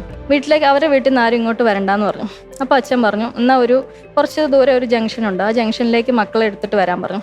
അങ്ങനെ 2 കുട്ടികളെ എടുത്ത് സ്കൂട്ടറിൽ ഞാൻ പോവാണ്. ചെന്നപ്പം ഞാൻ കാണുന്നത് ഒരു ഓട്ടോറിക്ഷയിൽ നിന്ന് അച്ഛൻ ഇറങ്ങുകയാണ്.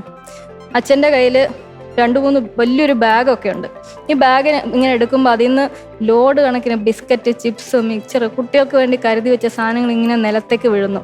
ഇദ്ദേഹം കുട്ടികളെ കണ്ട് ഷോക്കായിപ്പോയി. കാരണം അവിടെ ഇരുന്നതിനേക്കാളും കുറെ കൂടെ ക്ഷീണിച്ചാണ് മക്കൾ ഇവിടെ ഇരുന്നത്. അപ്പം അദ്ദേഹം കരഞ്ഞുപോയി. നടു റോട്ടിൽ നിന്ന് അദ്ദേഹം പൊട്ടിക്കരയാണ്, എൻ്റെ മക്കൾക്ക് എന്താ പറ്റിയതെന്ന് ചോദിച്ചിട്ട്. എന്നിട്ട് അദ്ദേഹം കുനിഞ്ഞിരുന്നിട്ട് ഈ പാക്കറ്റുകളൊക്കെ പെറുക്കിയെടുത്തിട്ട് എൻ്റെ മക്കൾക്ക് കൊടുക്കുക. എൻ്റെ മോൾക്കറിയാം, മോള് കണ്ടുകൊണ്ട് നിന്നതാ. വല്ലാത്തൊരു ഇമോഷനായിരുന്നു അത്. അന്ന് ആ സംഭവത്തിന് ശേഷമാണ് അച്ഛൻ പറഞ്ഞത്, ഞാനിത് അറിഞ്ഞിരുന്നില്ല, ഒരിക്കലും എൻ്റെ കുഞ്ഞുമക്കൾ ഇങ്ങനെ ജീവിക്കേണ്ടവരല്ല, അവരുടെ അപ്പൂപ്പൻ്റെ കയ്യിലെല്ലാം ഉണ്ട്. അദ്ദേഹം പറഞ്ഞു, ഇനി നിങ്ങൾ ഒരിക്കലും ബുദ്ധിമുട്ടാൻ പാടില്ല, എല്ലാ മാസവും ഞാനൊരു എമൗണ്ട് അയച്ചു തരാം, കുട്ടികളെ ഒരിക്കലും ബുദ്ധിമുട്ടിക്കരുത്. അന്ന് അദ്ദേഹം പറഞ്ഞ ആ വാക്ക് ഈ നിമിഷം വരെ അദ്ദേഹം കൃത്യമായി പാലിച്ചുകൊണ്ടിരിക്കുകയാണ്. എനിക്ക് ജോലി കിട്ടിയിട്ടിപ്പോൾ 1 വർഷവും 3 മാസവും ആവുന്നു. എനിക്ക് സാലറി കറക്റ്റ് കിട്ടാൻ തുടങ്ങിയിട്ട് ഒരു 9 മാസം ആവുന്നു. ഞാൻ അച്ഛനോട് പറഞ്ഞു, അച്ഛൻ എനിക്ക് സാലറി ഉണ്ട്, ഇനി അച്ഛൻ എനിക്ക് പൈസ അയക്കണം എന്നില്ല എന്ന് പറഞ്ഞപ്പോൾ അദ്ദേഹം പറഞ്ഞു, ഇല്ല, ഞാൻ അയക്കും, അത് എൻ്റെ മക്കൾക്ക് വേണ്ടിയിട്ട് ഞാൻ തരുന്നതാണ്, അത് അവരുടെ സന്തോഷത്തിന് വേണ്ടി തന്നെ ഉപയോഗിക്കണം എന്ന് പറഞ്ഞു അച്ഛൻ ഇപ്പോഴും അയച്ചു തരുന്നുണ്ട്.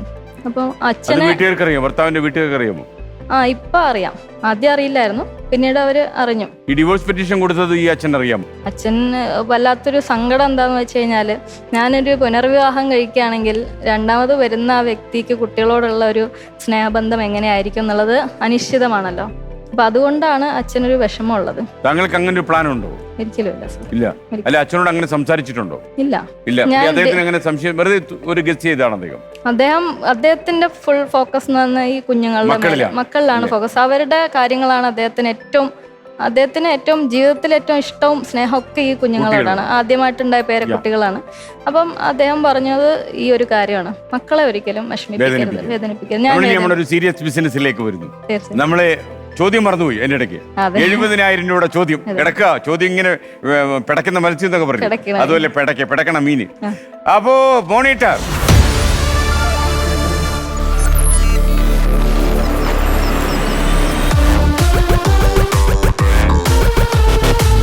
താങ്കൾക്ക് ഞാൻ ഒരു ഓഡിയോ കേൾപ്പിച്ചു തരാം.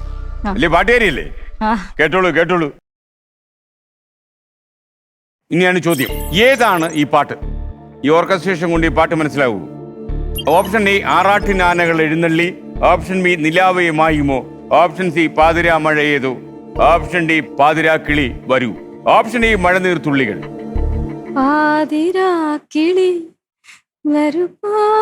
ആ പാട്ടാണെന്ന് തോന്നുന്നു. അപ്പൊ ഓപ്ഷൻ ഡി ആണ് താങ്കൾ പറയുന്നത്. ഉറപ്പായിരിക്കും? ഉറപ്പാണെങ്കിലേ പൂട്ടാവൂ. ബാക്കിയുള്ള പാട്ടുകളൊന്നും അല്ല. പാതിരാക്കിളി വരൂ ഏത് സിനിമയിലായിരിക്കും? അതറിയില്ല. ഏതൊരു പത്രോസിന്റെ കഥയാ? കിഴക്കൻ പത്രോസ്. ഓപ്ഷൻ ഡി ശരി ഉത്തരം, കിഴക്കൻ പത്രോസ്. ഈ തിരുവോണമാണ് നമ്മുടെ ജീവിതത്തിൽ ഏറ്റവും വലിയ വഴിത്തിരിവ് ഉണ്ടാക്കിയത് അല്ലേ? കടൽപ്പാലത്തിന് എവിടെ പോയി നിന്നു? ഹസ്ബൻഡിന് ഇപ്പോഴും അറിയില്ല. ഇപ്പൊ ഈ പരിപാടി അദ്ദേഹം കാണുന്നുണ്ടായിരിക്കും. ഉണ്ടാകാൻ സാധ്യതയുണ്ട്. തീർച്ചയായിട്ടും കാണുമല്ലോ. മക്കളെ എപ്പോഴെങ്കിലും കാണണമെന്ന് ഇപ്പൊ മലപ്പുറത്ത് പോയതിനു ശേഷം ഭർത്താവ് അന്വേഷിച്ചിട്ടുണ്ടോ? വന്നിട്ടുണ്ട്, കണ്ടിട്ടുണ്ട്. പിന്നെ മക്കളോട് സ്നേഹമാണോ? മക്കളോട് സ്നേഹമൊക്കെ. താങ്കളോട്? എന്നോട് സ്നേഹമൊക്കെയാണ്. അപ്പൊ താങ്കൾ എന്നാ ഇറങ്ങിപ്പോയത് ഈ കടൽപ്പാലം കണ്ടതിന് ശേഷം?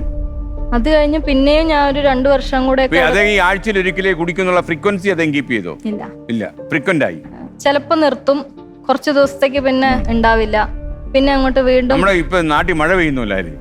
ചിലപ്പോ മഴ നിൽക്കും, മഴ തുടരും. വല്ലാത്തൊരു അൺസർട്ടനിറ്റി. അദ്ദേഹത്തിന് എന്തെങ്കിലും ഒരു ഒളിച്ചോട്ടമാണോ അദ്ദേഹത്തിന്റെ മദ്യപാനം? ആയിരിക്കാം. കാരണം അദ്ദേഹത്തിന്റെ അമ്മ കുറച്ച് മാനസിക പ്രശ്നമുള്ള ഒരു സ്ത്രീയായിരുന്നു. അച്ഛനും അമ്മയും തമ്മിൽ പിരിഞ്ഞു. പിന്നെ അമ്മ 2ാമത് കല്യാണം കഴിച്ചു, അതിൽ 2 ആൺമക്കളുണ്ട്. അച്ഛൻ 2ാമത് വിവാഹം കഴിച്ചു, അതിലൊരു മകളുണ്ട്. അപ്പോ എന്നാണ് താങ്കൾ ആ തീരുമാനം എടുത്തത്? ഇനിയില്ലാന്ന് തീരുമാനം എടുത്തിട്ട് ഇപ്പൊ 1 വർഷമായി. അത് പ്രത്യേകിച്ച് ഒരു സംഭവത്തിന് അദ്ദേഹത്തോട് പറഞ്ഞിട്ട് തന്നെയാണോ പോകുന്നത്? അദ്ദേഹത്തിനോട് ഞാൻ ആദ്യമേ പറഞ്ഞിട്ടുണ്ട്. അദ്ദേഹം അത് മനസ്സിലാക്കുന്നില്ല. ഇപ്പോഴും അദ്ദേഹം വിചാരിക്കുന്ന ഞാൻ തിരിച്ചു വരും, ഞാൻ വെറുതെ പറയുന്നതാണ് എന്നുള്ള ഒരു മെന്റാലിറ്റിയിലാണ്. അല്ല, ഞാൻ പറഞ്ഞത് താങ്കൾ ഇറങ്ങി പോന്നല്ലോ മലപ്പുറത്തേക്ക്.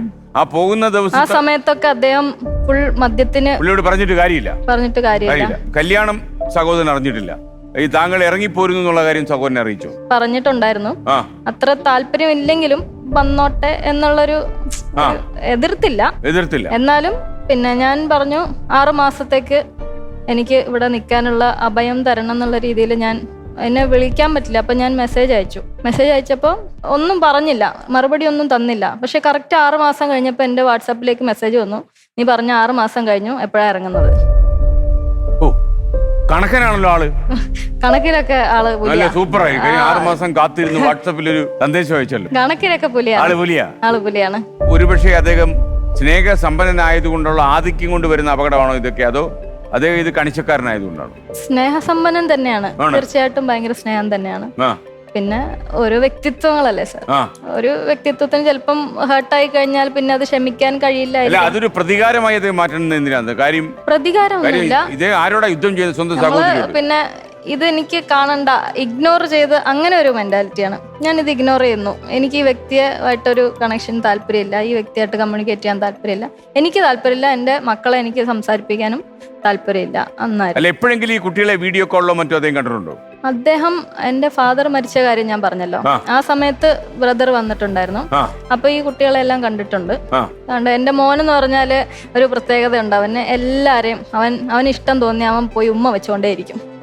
പിണങ്ങിയാ പോലും അവൻ വന്നിട്ട് നമ്മൾ ഇപ്പോഴും എൻ്റെ അമ്മയൊക്കെ TV ഓഫ് ചെയ്യാൻ അല്ലെങ്കിൽ മൊബൈൽ മതി എടുത്ത് കളിച്ചത് മതി മാറ്റി വെക്കുന്നൊക്കെ പറഞ്ഞ് ദേഷ്യപ്പെടുമ്പോഴൊക്കെ അവൻ ഓടിച്ചെന്ന് കഴുത്തെ പിടിച്ച് വലിച്ചിട്ട് അവൻ ഇറുക്കി ഉമ്മ കൊടുക്കും.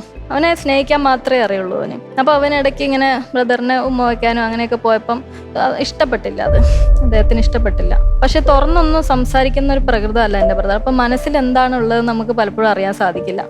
ഒറ്റ വാക്കിൽ ഒതുക്കിക്കളയും. വേണ്ട ഇങ്ങനെ ഒരു ആറ്റിറ്റ്യൂഡാ, ആ വരുന്നോ, ആ വരണ്ട, ഇവിടെ നിൽക്കണ്ട, ഇങ്ങനെ വളരെ ഷോർട്ടായിട്ടുള്ള സംസാരങ്ങളിൽ ആ ഫുൾ കോൺവെർസേഷൻ അങ്ങ് ക്ലോസ് ചെയ്ത് കളയും. പിന്നെ നമുക്കൊന്നും പറയാൻ സാധിക്കില്ലല്ലോ. പേടിയാണോ താങ്കൾക്ക് ബ്രദറിനെ? പേടിയൊന്നുമില്ല. ഇല്ല. എന്നോടൊന്ന് സംസാരിക്കുകയാണെങ്കിൽ എനിക്ക് തിരിച്ച് സംസാരിക്കാൻ പറ്റുള്ളൂ. ആഗ്രഹിക്കുന്നു, തീർച്ചയായിട്ടും ആഗ്രഹിക്കുന്നു. അത് സംഭവിക്കണം. പുള്ളിക്ക് കുട്ടികളൊക്കെ ഉണ്ടോ? അമേരിക്കയിൽ 2 കുഞ്ഞുങ്ങളുണ്ട്. ഭാര്യ അവിടെ കൂടെ തന്നെ ഉണ്ട്, അമേരിക്കയിലാണ്. മലയാളി തന്നെയാണല്ലോ? മലയാളിയാണ്, തൃശ്ശൂരുകാരിയാണ്. അപ്പൊ ആ നാത്തൂനോട് സംസാരിക്കാനുണ്ടോ? നാത്തൂൻ വഴി ഒരു ആദ്യം ഈ നാത്തൂൻ എന്നെ ആദ്യമായി കാണുന്നത് ഞാൻ ഡെങ്കിപ്പനി പിടിച്ച് ആശുപത്രി കിടക്കുമ്പോഴാണ്, SP ഫോർട്ട് ഹോസ്പിറ്റലില്. ഇവരെ കല്യാണം കഴിഞ്ഞ് 3-ന്റെ അന്ന് ഇവര് ട്രിവാൻഡ്രത്തേക്ക് വന്നു. ട്രിവാൻഡ്രത്തേക്ക് വന്ന സമയത്ത് ഞാൻ കല്യാണത്തിന് വിളിച്ചായിരുന്നു, വരരുത് എന്നാണ് വരരുതെന്നും പറഞ്ഞു. എന്റെ പ്രസൻസ് അവിടെ ഉണ്ടാവരുത് എന്ന് തന്നെ പറഞ്ഞു. അതാരോട് പറഞ്ഞു? എന്റെ അമ്മയോട് പറഞ്ഞു.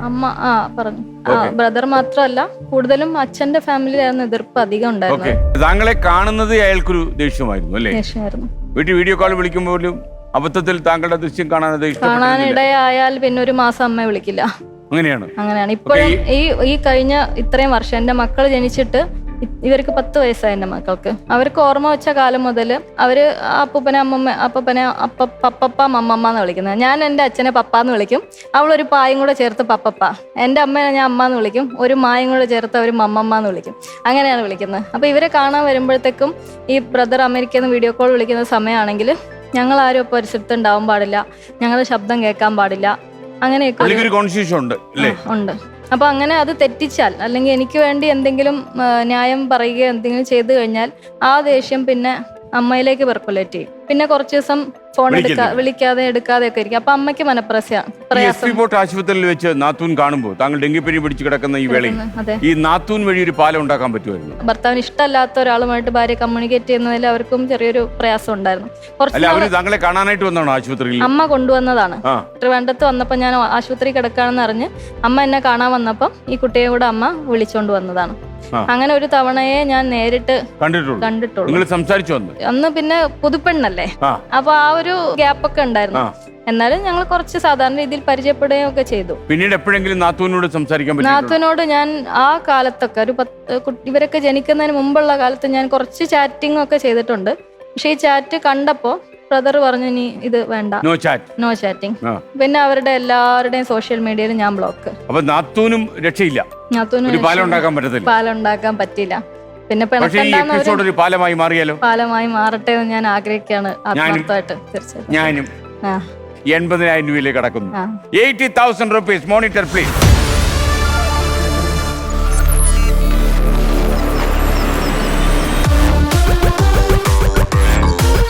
ചോദ്യം ഇതാണ്: ആരെഴുതിയ നോവലാണ് Yakshi? Option A M Mukundan, option B KR Meera, option C Malayattoor Ramakrishnan, option D Subhash Chandran, option D Benyamin. Subhash Chandran അല്ല, KR മീര അല്ല, ബെന്യാമിനും അല്ല. എം മുകുന്ദനാണോ? മലയാറ്റൂർ രാമകൃഷ്ണൻ അല്ലേ? യക്ഷി കഥകളുടെ ഒക്കെ ഒരു. Option C Malayattoor Ramakrishnan. കൂട്ടാം സാർ, തീർച്ചയായിട്ടും. പൂട്ടി. യക്ഷി വന്ന് പിടിക്കുവോ? അയ്യർ ദ ഗ്രേറ്റ് എന്ത് പറയുമെന്ന് ഒരു പിടിയില്ല. ഓക്കെ, നമുക്ക് നോക്കാം. അപ്പോ മലയാറ്റൂർ രാമകൃഷ്ണൻ ഓപ്ഷൻ സി ഞാൻ പൂട്ടിയിരിക്കുന്നു. ഇപ്പൊ താങ്കൾ വെട്ടിലായി. അയ്യർ ദ ഗ്രേറ്റ് മമ്മൂട്ടി അഭിനയിച്ച ഒരു സിനിമ അറിയാമോ? ആ സിനിമയിൽ സംഭവിച്ചത് എന്താന്ന് ചോദിച്ചു കഴിഞ്ഞാല് ഈ സംഭവിക്കാൻ പോകുന്ന കാര്യങ്ങൾ നേരത്തെ തന്നെ മമ്മൂട്ടിക്ക് തോന്നും. അതായിരുന്നു കാര്യം. മലയാറ്റൂരിന് അങ്ങനെയൊക്കെ ചില പ്രശ്നം ഉണ്ടായിരുന്നു, ചില പ്രൊഡക്ഷൻസ്. എനിക്ക് അദ്ദേഹത്തോട് നല്ല ബന്ധമൊക്കെ ഉണ്ടായിരുന്നു. അപ്പൊ അദ്ദേഹമാണോ ഇദ്ദേഹം എന്നുള്ളതാണ് ഇദ്ദേഹത്തിന്റെ സംശയം. ഉത്തരം ശരിയാവൂ? ഉറപ്പാണോ? താങ്കൾ പറഞ്ഞ ഉത്തരം ഹാർട്ട് താങ്ങാൻ പോകണോ? You are a doctor. I am a patient. അറിയൂ സാറ് വലിയ സംഭവല്ലേ, സാറ് പേഷ്യന്റ് ഒന്നുമല്ല. I am impatient. അതെ. നമുക്ക് തുറന്നാലോ? തുറക്കാം. റെഡിയല്ലേ? റെഡി. ഓ, താങ്കൾ പറഞ്ഞ ഉത്തരം നല്ല ഒന്നാന്തരം തെറ്റാണ് എന്ന് പറയാൻ ആഗ്രഹിച്ചാലും ഉത്തരം ശരിയാണ്. മലയാറ്റൂർ രാമകൃഷ്ണൻ യന്ത്രം എന്ന ഏറ്റവും നല്ല നോവൽ എഴുതിയ മലയാറ്റൂരിന്റെ മറ്റൊരു കൃതിയാണ്. സിനിമയൊക്കെ ആയിട്ടുണ്ട്. ബോസ്, പറയൂ കുട്ടേട്ടാ. ഡോക്ടർ ശുഭ, താങ്കൾ ചെറുപ്പകാലത്തിൽ മരം കയറ്റം തെങ്ങ് കയറ്റം അങ്ങനെയുള്ള കലാപരിപാടികളൊക്കെ ഉണ്ടായിരുന്നല്ലേ? മരം എന്ന് പറഞ്ഞാൽ ഞങ്ങൾ വാടക വീട്ടില് മുകളിലത്തെ നിലയില്ല താമസിച്ചിരുന്നത്. ഈ പടിയൊക്കെ കയറി പോകുന്ന എന്തോ ഒരു ത്രില്ലില്ലാത്ത പരിപാടിയല്ലേ. അപ്പൊ അവിടെ ഒരു തെങ്ങുണ്ടായിരുന്നു. ഞാൻ ഈ തെങ്ങ് വഴിയേ പോകത്തുള്ളൂ. ഓ, തെങ്ങ് വഴിയാണ് വീട്ടിലേക്ക് കയറുന്നത്? തെങ്ങ് വഴി വീട്ടിലേക്ക്, മറ്റേ ഷാപ്പിനടുത്തുള്ള ഊട് വഴി കൂടെ നമുക്ക് വീട്ടിൽ പോകാന്ന് പറയില്ലേ, കായക്കുളം ഡോക്ടർ ശുഭ. തെങ്ങ് വഴി കയറി തെങ്ങ് വഴി ഇറങ്ങും. തെങ്ങ് വഴി ഇറങ്ങും. എപ്പോഴും അങ്ങനെയല്ല, എന്നാലും ഒരു സംഭവം തന്നെ കേട്ടോ. ഇപ്പൊ എനിക്ക് മനസ്സിലായി. അപ്പൊ നമുക്കിനി അടുത്ത ചോദ്യത്തിലേക്ക്. ഇപ്പൊ നമ്മൾ 80,000 രൂപയാണ് മലയാറ്റൂർ യക്ഷി താങ്കൾക്ക് നേടിത്തന്നത്. അപ്പൊ നമുക്കിനി 1 ലക്ഷം രൂപ, 1 ലക്ഷം രൂപ. ഒരു ചെറിയ തെങ്ങ് കയറ്റം ഇവിടെയുണ്ട്. കുട്ടേട്ടാ, ലെവൽ 3.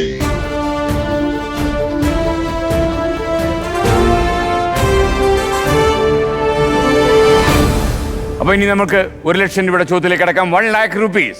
മോണിറ്റർ.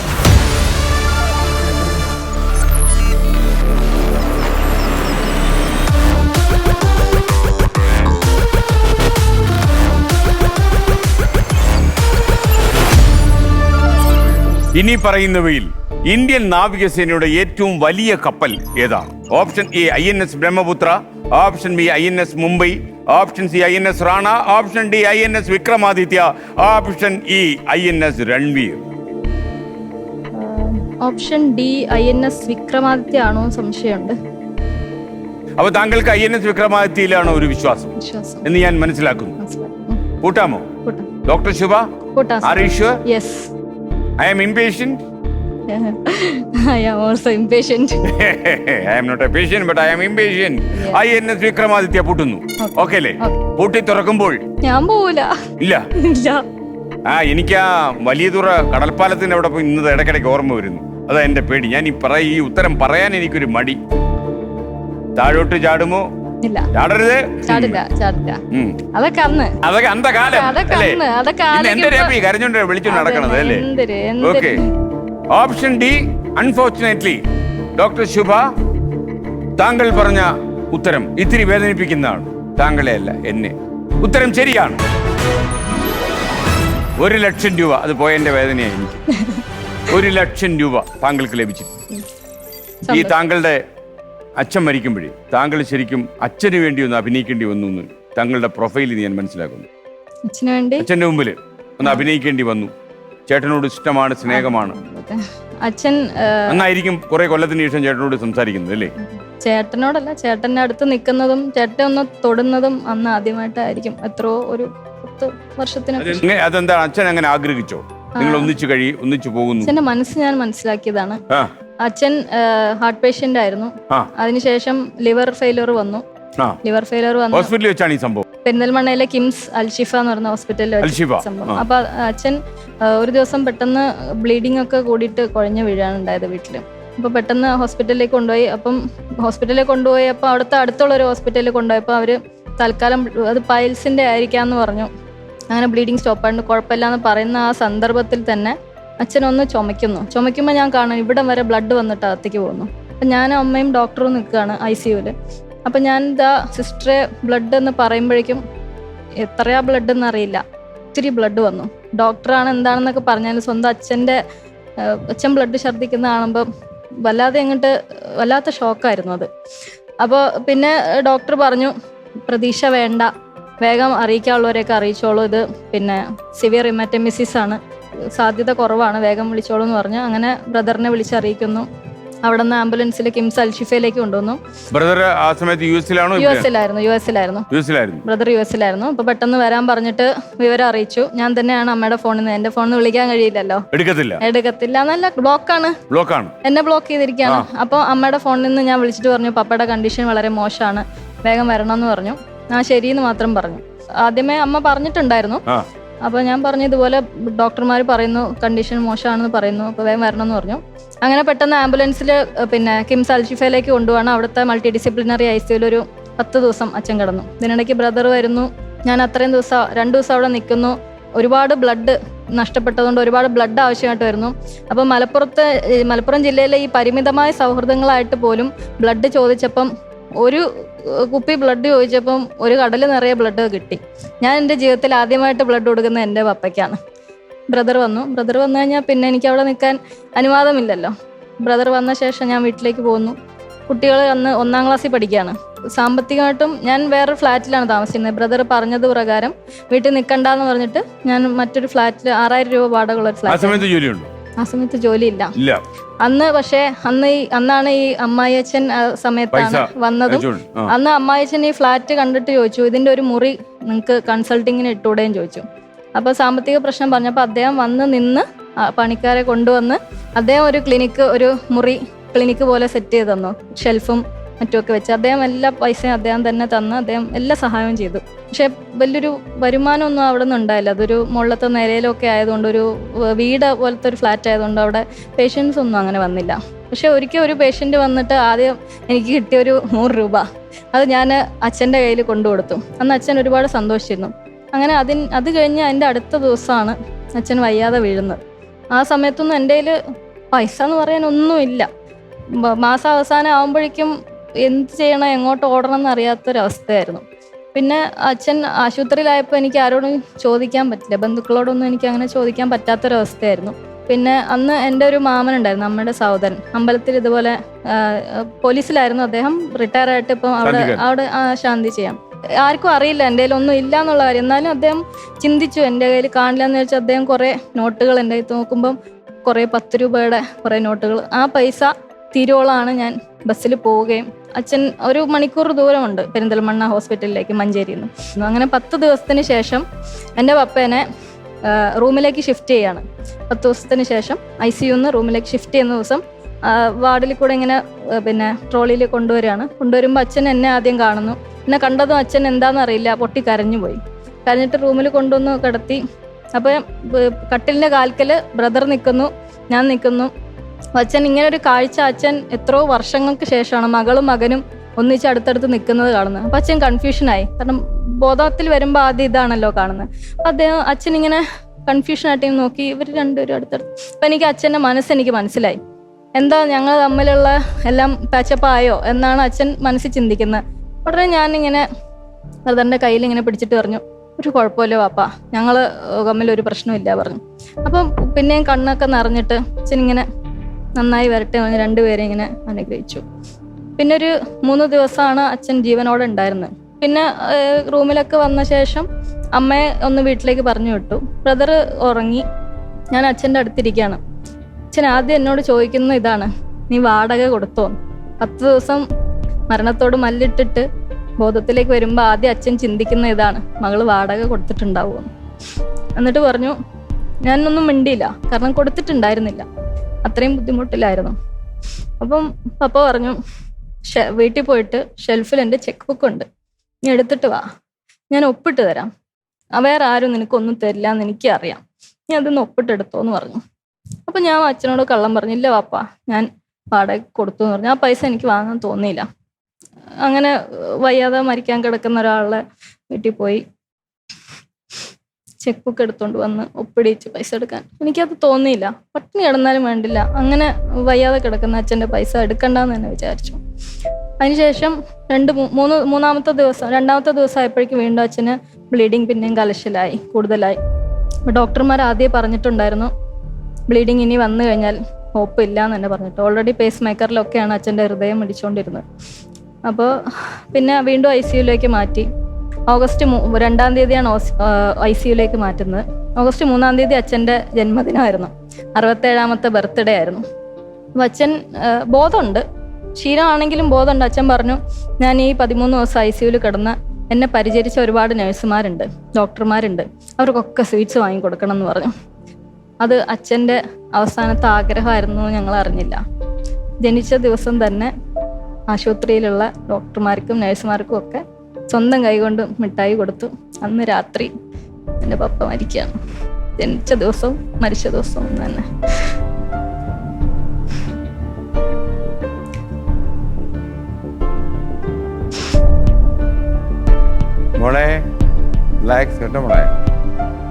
ഇപ്പോഴും എൻ്റെ മക്കള് പപ്പൻ മോൻ അച്ഛനെ ഹോസ്പിറ്റലിൽ വന്ന് കണ്ടിരുന്നു. അവൾക്ക് കാണാൻ പറ്റിയില്ല. അവളെ അച്ഛൻ അന്ന് ആശുപത്രിയിലേക്ക് ബ്ലീഡിങ് തുടങ്ങിയ ദിവസം, അതായത് വീഴ്ച വരുന്നതിന് മുന്നേ അന്ന് രാവിലെ ഞാനാണ് അച്ഛനെ ആശുപത്രിയിലേക്ക് കൊണ്ടുവന്നത്. അപ്പോൾ വലിയ കുഴപ്പമില്ലായിരുന്നു. കൊണ്ടുവന്ന ദിവസം പപ്പ പറഞ്ഞിരുന്നു, നിങ്ങൾ എന്തിനാ ഇങ്ങനെ പേടിക്കുന്നത്? ഞാൻ അത്ര പെട്ടെന്നൊന്നും മരിക്കില്ല. ഈ കുഞ്ഞുങ്ങളുടെ കല്യാണം കൂടി കണ്ടിട്ടേ ഞാൻ മരിക്കുള്ളൂ എന്നൊക്കെ പറഞ്ഞു. അപ്പൊ തമാശക്ക് ഞങ്ങൾ പറയാണ്, നിഞ്ഞെ വേഗം, നിഞ്ഞിന്നാണ് എൻ്റെ മോളെ വിളിക്കുന്നത്, നിഞ്ഞെ വേഗം കെട്ടിച്ചു വിടേണ്ടി വരുമല്ലോ എന്ന് നമ്മൾ തമാശക്ക് പറഞ്ഞു. പക്ഷെ അതിനുശേഷം എൻ്റെ മോൾക്ക് എൻ്റെ പപ്പയെ കാണാൻ പറ്റിയില്ല. അവൾക്ക് ഇപ്പോഴും അത് വല്ലാത്തൊരു വേദനയുള്ളൊരു കാര്യം. ഇപ്പോഴും മോൾ അത് പറഞ്ഞിട്ട് സങ്കടപ്പെട്ട് കരയാറുണ്ട്. എനിക്ക് പപ്പപ്പനൊന്നും അവസാനമായിട്ട് കാണാൻ പറ്റിയില്ലല്ലോ. അത് വല്ലാത്തൊരു വേദനയായിരുന്നു. ഓക്കെ. അപ്പൊ ഈ മരണാനന്തര ചടങ്ങുകളിലൊക്കെ തന്നെ ഡോക്ടർക്ക് പങ്കെടുക്കാൻ പറ്റിയ ശുഭയ്ക്ക്? മരിച്ചന്ന് വീട്ടിലേക്ക് കൊണ്ടുവന്നു. അപ്പൊ അച്ഛന്റെ സഹോദരനോടെ ഉണ്ടല്ലോ. സഹോദരൻ അവിടെ ഉണ്ട്. പക്ഷെ അന്ന് അങ്ങനെയൊന്നും കാണിച്ചില്ല. സഹോദരനൊന്നും കാണിച്ചില്ല. നാത്തൂന് വന്നിട്ടുണ്ടായിരുന്നു. പ്രസവിച്ച് കിടക്കുകയായിരുന്നു അമേരിക്കയിൽ തന്നെ. അപ്പം അച്ഛനും അമ്മയും ഇവരുടെ അടുത്തുനിന്ന് ഒരു 3 മാസം അമേരിക്കയിൽ പോയി നിന്നിട്ട് തിരിച്ചു വന്ന് ഒരു മാസം 2 മാസം ആയിട്ടേ ഉണ്ടായിരുന്നുള്ളൂ. ബ്രദറിന്റെ വൈഫിന്റെ പ്രസവത്തോടനുബന്ധിച്ച് അവർ അമേരിക്കയിൽ പോയിട്ട് കുഞ്ഞിന്റെ ഒരു 5 മാസമൊക്കെ ആയപ്പോൾ തിരിച്ചു വന്നതായിരുന്നു. അപ്പൊ അവർക്ക് ട്രാവൽ ചെയ്യാനുള്ള ബുദ്ധിമുട്ട് എന്തൊക്കെയോ ഉണ്ടായിരുന്നു. അപ്പം ബ്രദർ മാത്രമാണ് പെട്ടെന്ന് വരേണ്ടി വന്നുകൊണ്ട് ബ്രദർ മാത്രമാണ് വന്നത്. ശീതീകരിച്ച ഒരു ബോക്സിൽ കിടത്തിയിരിക്കുകയാണ്. എൻ്റെ മക്കൾ അന്ന് മരിച്ച സമയത്ത് വീട്ടിലല്ല, ഒരു പറഞ്ഞ മാമൻ്റെ വീട്ടിലായിരുന്നു.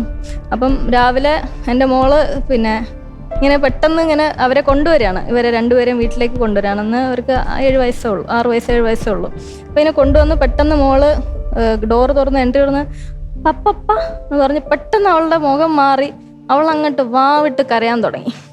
വേറെ ആരും അങ്ങനെ കരഞ്ഞിട്ടില്ല. എൻ്റെ അമ്മ പോലും അങ്ങനെ കരഞ്ഞത് ഞാൻ കണ്ടിട്ടില്ല. ഏറ്റവും കൂടുതൽ കരഞ്ഞത് എൻ്റെ കുഞ്ഞായിരിക്കും. ഭയങ്കര അറ്റാച്ച്മെന്റ് ആയിരുന്നു അവൾക്ക്. അങ്ങനെ ഒരു നഷ്ടപ്പെടലെന്ന് ആ പ്രായത്തിൽ പോലും അവൾക്ക് തീരെ സഹിക്കാൻ പറ്റാത്തൊരു വേദനയായിരുന്നു അത്. വെള്ളം കുടിക്കണോ? വേണ്ട.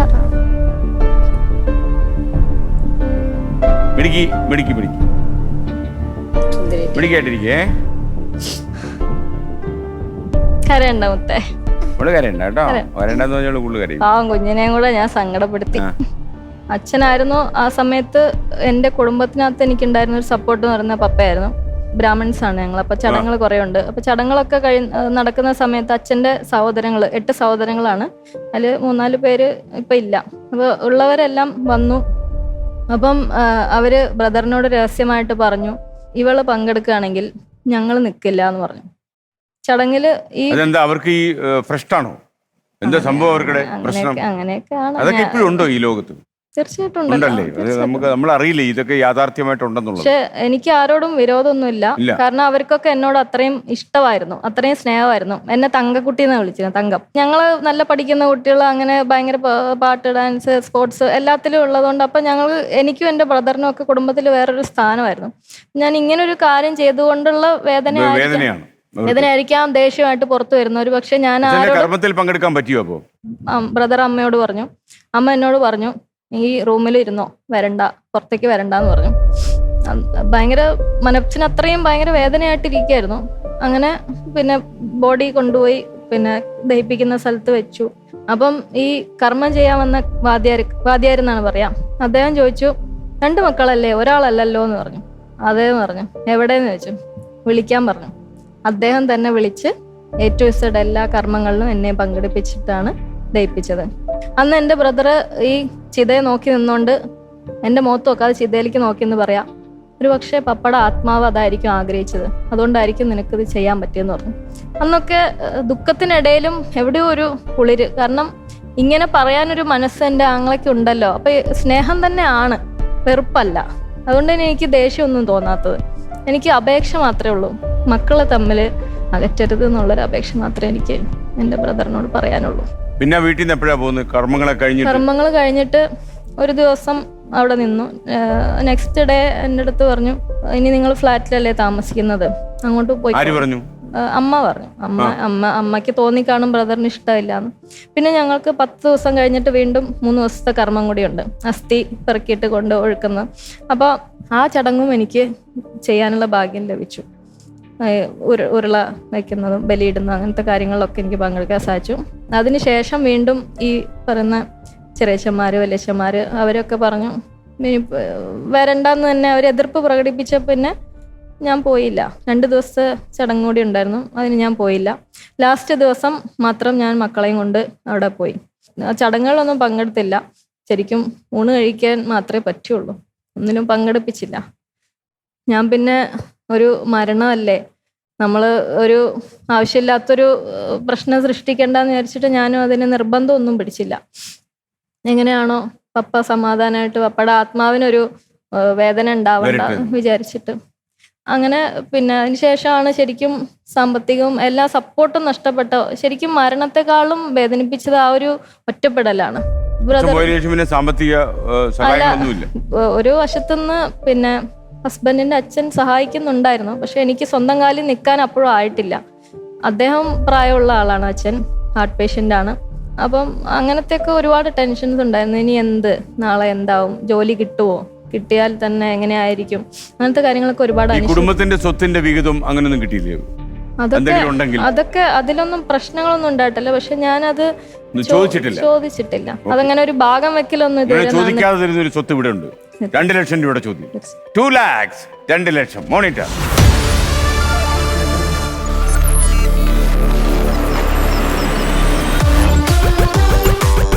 ചോദ്യം ഇതാണ്: ഏത് രാജ്യത്തിന്റെ തലസ്ഥാന നഗരമാണ് സന? 2 ലക്ഷം രൂപയുടെ ചോദ്യമാണ്. Option A Oman, option B Bahrain, option C Kuwait, option D Syria, option E Yemen. Oman അല്ല, ബഹ്റിൻ അല്ല. ബഹ്റിൻ ആണോ? കുവൈറ്റ്, സിറിയ, യമൻ ആണോ എന്ന് സംശയമുണ്ട്. യമൻ. ഉറപ്പിക്കാമോ? ഉറപ്പിക്കാം. കൂട്ടാമോ? കൂട്ടാം. ആർ യു ഷുവർ ഡോക്ടർ ശുഭ? തീർച്ചയായിട്ടും യമൻ ആണ്. കാലനാവും. യമൻ ആവൂന്നറിയില്ല, പക്ഷെ ഓക്കെ. അപ്രിയമായ സത്യം കേട്ടാൽ ഷോക്കാവൂ. ശീലമാണ്. എന്നാൽ ശീലങ്ങൾ ആവർത്തിക്കട്ടോ? ആവർത്തിക്കാതിരിക്കട്ടെ. എന്നെ കുറിച്ച് നാട്ടില് വഴിയും പറഞ്ഞു നടക്കൂ? ഇല്ലല്ലോ.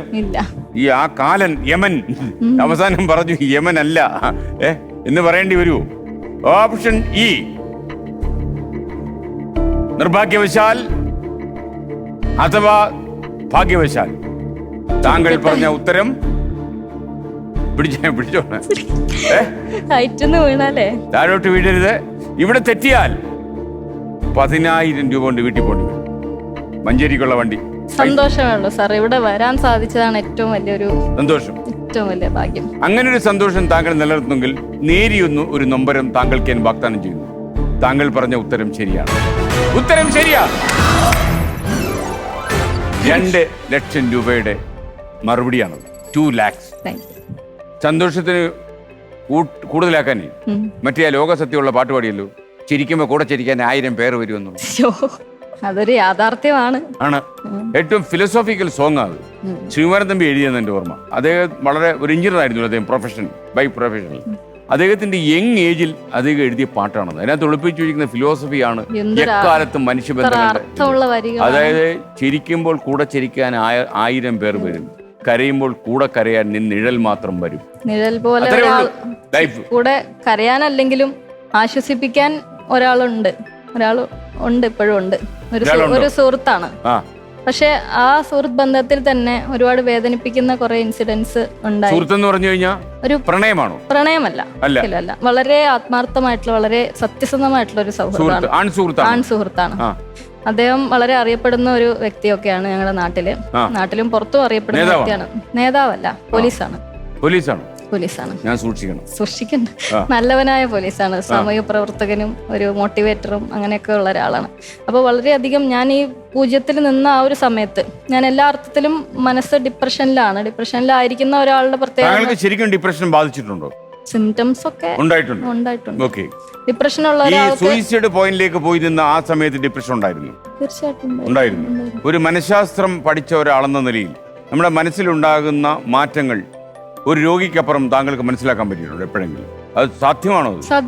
സാധ്യമാണോ? നമ്മൾ സൈക്കോളജി, ഞാൻ ശരിക്കും പറഞ്ഞാൽ ഇവിടെ വന്ന ശേഷമാണ് ഞാൻ സൈക്കോളജി PG ചെയ്തത്. ഡിസ്റ്റൻസിലാണ് ചെയ്തത്. അപ്പൊ എൻ്റെ ഒരു സുഹൃത്ത് എന്നോട് പറഞ്ഞു, നമ്മളെ നമുക്ക് ഏറ്റവും നന്നായി മനസ്സിലാക്കണമെങ്കിൽ നമ്മൾ സൈക്കോളജി പഠിക്കുന്നതാണ് നല്ലതെന്ന് പറഞ്ഞു. ശരിക്കും അതിനാണ് ഞാൻ സൈക്കോളജി പഠിച്ച് തുടങ്ങിയത്. എന്താണ് എൻ്റെ പ്രശ്നമെന്നും എന്താണ് സോൾവ് ചെയ്യപ്പെടേണ്ടതെന്നും ഒക്കെ മനസ്സിലാക്കാനും കൂടി വേണ്ടിയിട്ടാണ് സൈക്കോളജി പഠിച്ചത്. സൈക്കോളജി പഠിക്കുന്നവർ മിക്കവാറും എല്ലാം വട്ടന്മാരാണെന്നാണ് പറയാറുള്ളത്. അല്ല, ഒരുപാട് മനഃശാസ്ത്ര പുസ്തകങ്ങൾ വായിച്ചാൽ തന്നെ എനിക്കൊക്കെ ഞാൻ എൻ്റെ ഒരു പി ജി കഴിഞ്ഞ ഒരു കാലത്ത് ഈ മനഃശാസ്ത്ര പുസ്തകം കൊണ്ട് എനിക്ക് കുറേ താല്പര്യം തോന്നിയായിരുന്നു. കുറേ കാലം വായിച്ചപ്പോൾ ഞാൻ രാത്രി 1 മണിക്ക് കിടക്കുമ്പോൾ എനിക്ക് തോന്നും എൻ്റെ തലയൊട്ടി ഇങ്ങനെ വളരുന്നു, എന്നിട്ട് ആ തലയൊട്ടിയുടെ അകത്തുനിന്ന് എന്തോ ഒരു സംഗീതം വരുന്നു. വലിയ പ്രശ്നമായി പോയി. ഈ മെഡിക്കൽ പുസ്തകങ്ങൾ അല്ലെങ്കിൽ സൈക്കോളജി പുസ്തകങ്ങളൊക്കെ വായിക്കുമ്പോൾ ഇതൊക്കെ എനിക്കും ഉണ്ടല്ലോ എന്നൊരു തോന്നൽ നമുക്കറിയാം. ഇതൊക്കെ തന്നെയല്ലേ, അപ്പൊ എനിക്ക് ഈ രോഗമാണോ? ഒരു പോലീസ് ഓഫീസർ മഴയത്ത് നിൽക്കുന്നു നമ്മുടെ ഓർമ്മയിൽ. മഴയത്ത് ആ ഒരു ഏറ്റവും കൂടുതൽ എന്നെ മോട്ടിവേറ്റ് ചെയ്യും. എന്നെ ആ ഒരു അടിത്തട്ട്, കിണറ്റിന്റെ അടിത്തട്ടിൽ കിടന്ന ഈ മനസ്സിനെ പൊക്കി കൊണ്ടുവരാൻ ഏറ്റവും കൂടുതൽ ഒരു എഫേർട്ട് എടുത്ത ഒരു വ്യക്തിയാണ് അദ്ദേഹം. ഏറ്റവും കൂടുതൽ എമ്പതിയോടുകൂടിയും ഏറ്റവും കൂടുതൽ മോട്ടിവേഷനും എങ്ങനെ എന്തൊക്കെ ചെയ്യണം എന്നുള്ളൊരു ഗൈഡൻസ് ഒന്നും അറിയാതെ നിൽക്കുന്ന എനിക്ക് അവരുടെ ഫാമിലി ആയിട്ട്, അദ്ദേഹത്തിന്റെ വൈഫും ഞാനും വളരെ അടുത്ത കൂട്ടുകാരായിരുന്നു. എന്റെ മക്കള്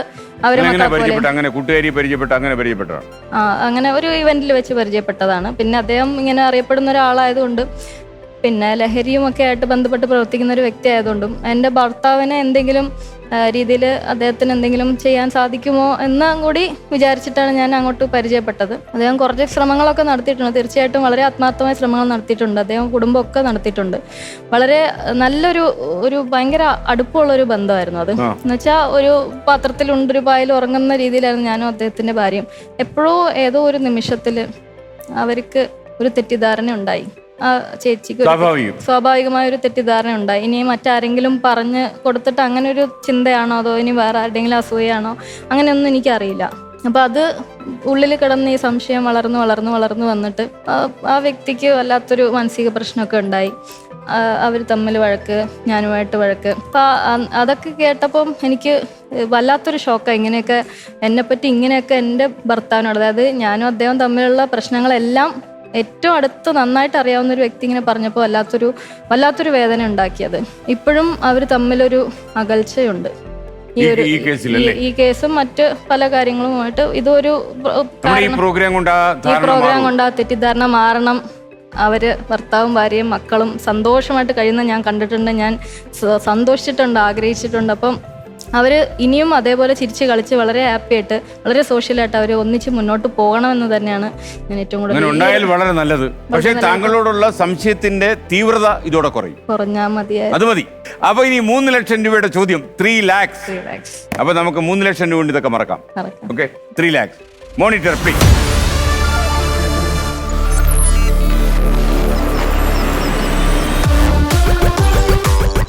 ചോദ്യം ഇതാണ്: ദ ഇൻസൈഡർ എന്ന നോവൽ എഴുതിയത് ആരാണ്? Option A Salman Rushdie, option B Gurcharan Das, option C PV Narasimha Rao, option D RK Narayanan, option E Sheikh Hasina. The insider. ഒന്നുകിൽ ഓപ്ഷൻ എ സൽമാൻ റഷ്ദി, അല്ലെങ്കിൽ ഈ ഷെയ്ഖ് ഹസീന. പിടിവള്ളി ഉപയോഗിക്കാം. കുട്ടേട്ടുണ്ടല്ലോ. കുട്ടേട്ടുണ്ട്. കുടുംബമുണ്ട്. കുട്ടേട്ടനെ വേണോ കുടുംബം വേണോ? എനിക്ക് കുട്ടേട്ടൻ മതി. ഇനി 2 ഓപ്ഷനല്ല 3 ഓപ്ഷനാണ്. അതിൽ 1 ശരി ഉത്തരം. B Gurcharan Das, C PV Narasimha Rao, D RK Narayan. ഞാൻ വിചാരിച്ചതൊന്നും അല്ലേ. ലോക്ക് ചെയ്തെന്നെങ്കിൽ ഇപ്പൊ എല്ലാം കയ്യിൽ നിന്ന് പോയേനെ. PV നരസിംഹറാവു ആണോ എന്ന് എനിക്കൊരു ചെറിയ ഡൗട്ട് ഇപ്പൊ തോന്നുന്നു. കൂട്ടാമോ?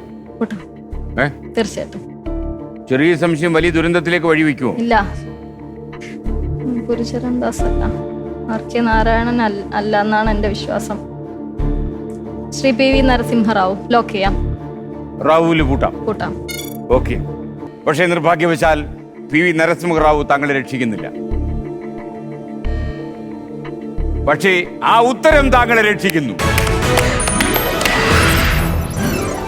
1998 എഴുതിയ നോവലാണിത്.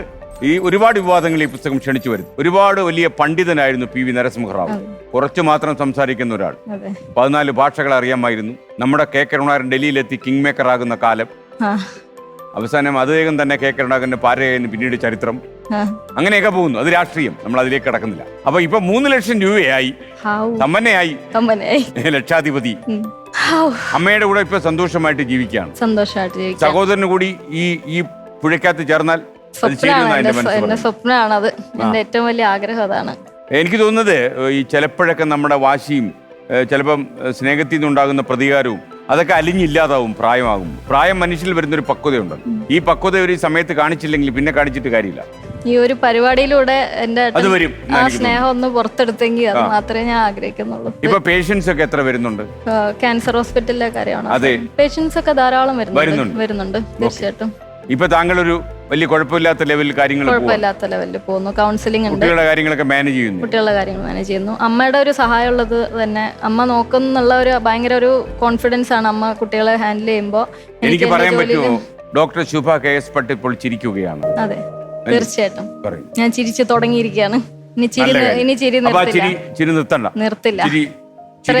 കരഞ്ഞു മടുത്തു, ഇനി കരയൂല. ഇനി എന്ത് വന്നാലും കരയില്ല എന്നുള്ളൊരു ആത്മവിശ്വാസം തീരുമാനിച്ചു. ഒരുപാട് കാലം താങ്കൾ കരഞ്ഞില്ലേ? ഇനി എന്ത് വന്നാലും നമ്മൾ അതിനെ ഓരോ നിമിഷവും നമ്മൾ അങ്ങോട്ട് ജീവിക്കുക, എൻജോയ് ചെയ്യാം. ഞാനൊരു കാര്യം കൂടി, താങ്കളുടെ പ്രൊഫൈലിലൂടെ കടന്നു പോയപ്പോ ഈ കുട്ടിക്കാലത്ത് ചില ചെറിയ പീഡന കാര്യങ്ങളിലൊക്കെ താങ്കളെ ഇടപെടുത്തിയിട്ടുണ്ട് ചില ആളുകൾ. അതും നമുക്ക് ഇൻസെസ്റ്റ് പോലെയുള്ള മനോവൈകല്യമുള്ള ചില ബന്ധുക്കൾ തന്നെ താങ്കളോട് അങ്ങനെ പെരുമാറിയിട്ടുണ്ട്. അപ്പൊ ഇതൊക്കെ നമ്മുടെ പല വീടുകളിലും പല കുട്ടികളും ബന്ധുക്കളും ഇങ്ങനെയുള്ള അക്രമങ്ങൾ അനുഭവിക്കുന്നുണ്ട്. ഇപ്പൊ കേസൊക്കെ ഒരുപാട് ഉണ്ടാകുന്ന ഒരു കാലമാണ്. അപ്പൊ ഈ കുട്ടികൾ ഇത് സൂക്ഷിക്കണം. പ്രത്യേകിച്ച് ഒരു അന്യ പുരുഷൻ, ഒരു പ്രായമായ അല്ലെങ്കിൽ പ്രായമാകാത്ത പറയാൻ പറ്റില്ല, സ്വന്തം പുരുഷൻ സ്വന്തം വീട്ടിലായിരിക്കും. അയാൾ ഒരു കുട്ടിയെ വ്യത്യസ്തമായ ഒരു അർത്ഥത്തിൽ തൊട്ടാൽ ഈ കുട്ടിക്ക് അത് മനസ്സിലാക്കാൻ മാതാപിതാക്കൾ പഠിപ്പിച്ചാൽ പോലും പലപ്പോഴും കുട്ടികൾക്ക് അത് മനസ്സിലാക്കി. താങ്കൾക്ക് ഇങ്ങനെ ഒരു അപകടമൊക്കെ പറ്റുന്നത് താങ്കൾക്ക് 2-3 വയസ്സുള്ളപ്പോഴാണ്. എനിക്ക് 3 വയസ്സ്. താങ്കൾക്ക് ഏറ്റവും അടുപ്പമുള്ള ഒരു ബന്ധു. അപ്പൊ എനിക്ക് തോന്നുന്നു ഈ മാതാപിതാക്കളോട് ഇത് എന്നെയൊക്കെ എപ്പോഴും ആശങ്കപ്പെടുന്ന ഒരു കാര്യം തന്നെയാണിത്. കാരണം ഈ കുട്ടികൾ പലപ്പോഴും, പ്രത്യേകിച്ച് കുട്ടികൾ ഒറ്റയ്ക്കൊക്കെ താമസിക്കുന്ന വീടുകളിലൊക്കെ ചില പ്രായമായ ആളുകൾ ഉണ്ടാക്കുന്ന പ്രശ്നങ്ങൾ കേരളത്തിൽ കുറിച്ച് കൂടി വരുന്നുണ്ട്. ഞാൻ കൗൺസിലിംഗ് ചെയ്യുന്നതിൽ തന്നെ പല പെൺകുട്ടികളും ഒത്തിരി ഒന്ന് നമ്മളോട് അടുപ്പമായി കഴിയുമ്പോൾ ഇത്തരം കഥകൾ പറയാറുണ്ട്. ശരിക്കും അതിന്റെ ഒരു സ്റ്റാറ്റിസ്റ്റിക്സ് എന്ന് പറയുന്നത് ഞെട്ടിപ്പിക്കുന്നതാണ്. തീർച്ചയായിട്ടും എവിടെയെങ്കിലും ജീവിതത്തിൽ എവിടെയെങ്കിലും ഒരു ഇൻസിഡന്റ് എങ്കിലും ഒരു പെൺകുട്ടിക്ക് എപ്പോഴും പറയാനുണ്ട്. അത് എത്ര നമ്മള് ഒരു കുട്ടിയെ സംരക്ഷിച്ചു കൊണ്ട് നടന്നാൽ പോലും ഏതൊരു പെൺകുട്ടിക്കെങ്കിലും എവിടെന്നെങ്കിലും ഒരു ഇൻസിഡന്റ് തീർച്ചയായിട്ടും പറയാനുണ്ടാവും. നമ്മുടെ പ്രത്യേകിച്ച് ഇത്രയധികം പെൺകുട്ടികൾ കേരളത്തിലുണ്ട്. അപ്പോൾ കുട്ടികളെ വഴിക്കണ്ണുമായിട്ട് കാത്തിരിക്കുന്ന മാതാപിതാക്കൾ സ്കൂളിൽ പോയി അവർക്ക് ടെൻഷനാണ് ഇപ്പോഴത്തെ സമയം. ഒരു ആസുര കാലമല്ലേ ഇത്. എനിക്കൊരു മകളുണ്ട്, ടീനേജിലേക്ക് കടക്കാണ്. അപ്പൊ തീർച്ചയായിട്ടും മകളെ മാതാപിതാക്കളോട് എന്താ പറയാനുള്ളത്? എനിക്ക് മകനെ കുറിച്ച് പോലും എനിക്ക് ആങ്സൈറ്റി ഉണ്ട്. കാരണം ലൈംഗിക പീഡനം മാത്രമല്ല, ഒരു ആൺകുട്ടി വഴി തെറ്റണമെങ്കിൽ പോലും വളരെ എളുപ്പമാണ് ഇപ്പോഴത്തെ കാലത്ത്. പെൺകുട്ടീനെ മറ്റു പെൺകുട്ടികൾ ഒരിക്കലും കൊണ്ടുപോയി ഒരു വഴി തെറ്റിക്കില്ല. പക്ഷെ ആൺകുട്ടികളുടെ കാര്യത്തില് അങ്ങനെ ഒരു റിസ്കും കൂടി ഉണ്ട്. തീർച്ചയായിട്ടും ഉണ്ട്. പെൺകുട്ടികൾ മാത്രമല്ല പീഡിപ്പിക്കപ്പെടുന്നത്. താങ്കൾക്ക് പറയാനുള്ളത് എന്താ? മാതാപിതാക്കളോട് പറയാനുള്ള, കുട്ടികളോട് എപ്പോഴും ക്ലോസ് ആയിട്ടിരിക്കുക. കുട്ടികളുടെ മനസ്സൊരിക്കലും നമ്മുടെ കയ്യിൽ നിന്ന് വിട്ടുപോകുന്ന ഒരു സാഹചര്യം ഒരിക്കലും വരരുത്. എന്നും കുട്ടികളുമായിട്ട് ക്വാളിറ്റി ടൈം സ്പെൻഡ് ചെയ്യുക. വെറുതെ ഞാനുണ്ട് വീട്ടിൽ, എൻ്റെ കുട്ടിയുണ്ട് വീട്ടിൽ, അവൻ മൊബൈലിൽ കളിക്കുന്നു, ഞാൻ TV കാണും, അതൊരിക്കലും ക്വാളിറ്റി ടൈം അല്ല. നമ്മൾ എത്ര മണിക്കൂർ ഇരുന്നാലും അതിലൊരു മിനിറ്റ് പോലും നമുക്ക് ക്വാളിറ്റി ടൈം എന്ന് പറയാൻ കഴിയില്ല. അപ്പോൾ വേണ്ടത് എല്ലാവരും ഒന്നിച്ചിരുന്ന് സംസാരിക്കുക, ഭക്ഷണം കഴിക്കുക. ഇതൊക്കെ എല്ലാവരും പറയുന്നതാണ്, നമ്മൾ പോലും നടപ്പാവാറില്ല പലപ്പോഴും. അത് പിന്നെ മൊബൈൽ, TV, മീഡിയ, കമ്പ്യൂട്ടർ, ഇത് ഫോണ് എല്ലാം ഇതിനൊക്കെ ഇൻഫ്ലുവൻസ് ഉണ്ട്. പക്ഷെ നമ്മൾ വിചാരിക്കും ഇതൊക്കെ ഒരു അഡിക്ഷൻ, എങ്ങനെ അത് മാറ്റാം? വിചാരിച്ചാൽ ചെയ്യാൻ പറ്റാത്തതായിട്ട് ഒന്നുമില്ല.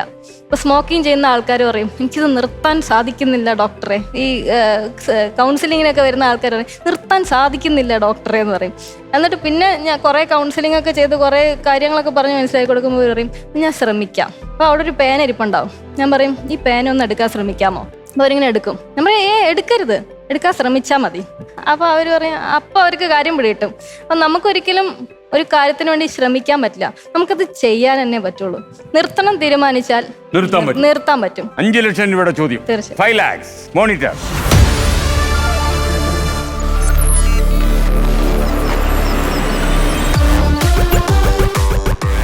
പറക്കും വീട്ടമ്മ എന്നറിയപ്പെടുന്ന കായിക താരം ആരാണ്? Option A Margaret Jean Court, option B Fanny Blankers Koen, option C Kathrine Switzer, option D Jackie Joyner കസ്തി, option A Billie Jean King. പറക്കും വീട്ടമ്മ ഒരു പിടിവള്ളി വാക്കിയുണ്ട് കുടുംബത്തിന്റെ. തെറ്റിയാൽ 30,000 രൂപ, പിന്മാറിയാൽ 1.5 ലക്ഷം രൂപ, വിജയിച്ചാൽ 5 ലക്ഷം രൂപ. മണീഷ എന്നൊരു കലാപരിപാടി ഉണ്ട് ഇവിടെ, അറിയാമോ? മനുഷ്യരൊന്നും ചെയ്യാൻ പറ്റിയ അവസ്ഥയിലല്ല ഞാൻ. അല്ല. അല്ല, എന്റെ കുടുംബം തന്നെ എനിക്ക് ആശ്രയം. ആ. അപ്പൊ നിങ്ങൾക്ക് പറക്കം വീട്ടം ആരാണെന്ന് പറയാൻ പറ്റുമോ? അറിയില്ല. അറിയില്ല. അവർക്ക് അറിയില്ല എന്ന് എനിക്ക് തോന്നിയിരുന്നു. ഞാൻ റിസ്ക് എടുക്കുന്നില്ല. കുറച്ച് കൃത്യമായി പറഞ്ഞാൽ ക്വിറ്റ് ചെയ്യുന്നതിനെ പറ്റി ആലോചിക്കുകയാണ്. അപ്പൊ താങ്കളുടെ അന്തിമ തീരുമാനം എന്താണ്? ക്വിറ്റ് ചെയ്യാൻ തന്നെ ക്വിറ്റ് ചെയ്യാൻ തീരുമാനിക്കുന്നു അല്ലേ? പരീക്ഷണത്തിന് ഇല്ല. ഇല്ല, അപ്പൊ ഡോക്ടർ ശുഭ KS ഭട്ട് താങ്കൾ പിന്മാറുന്നു.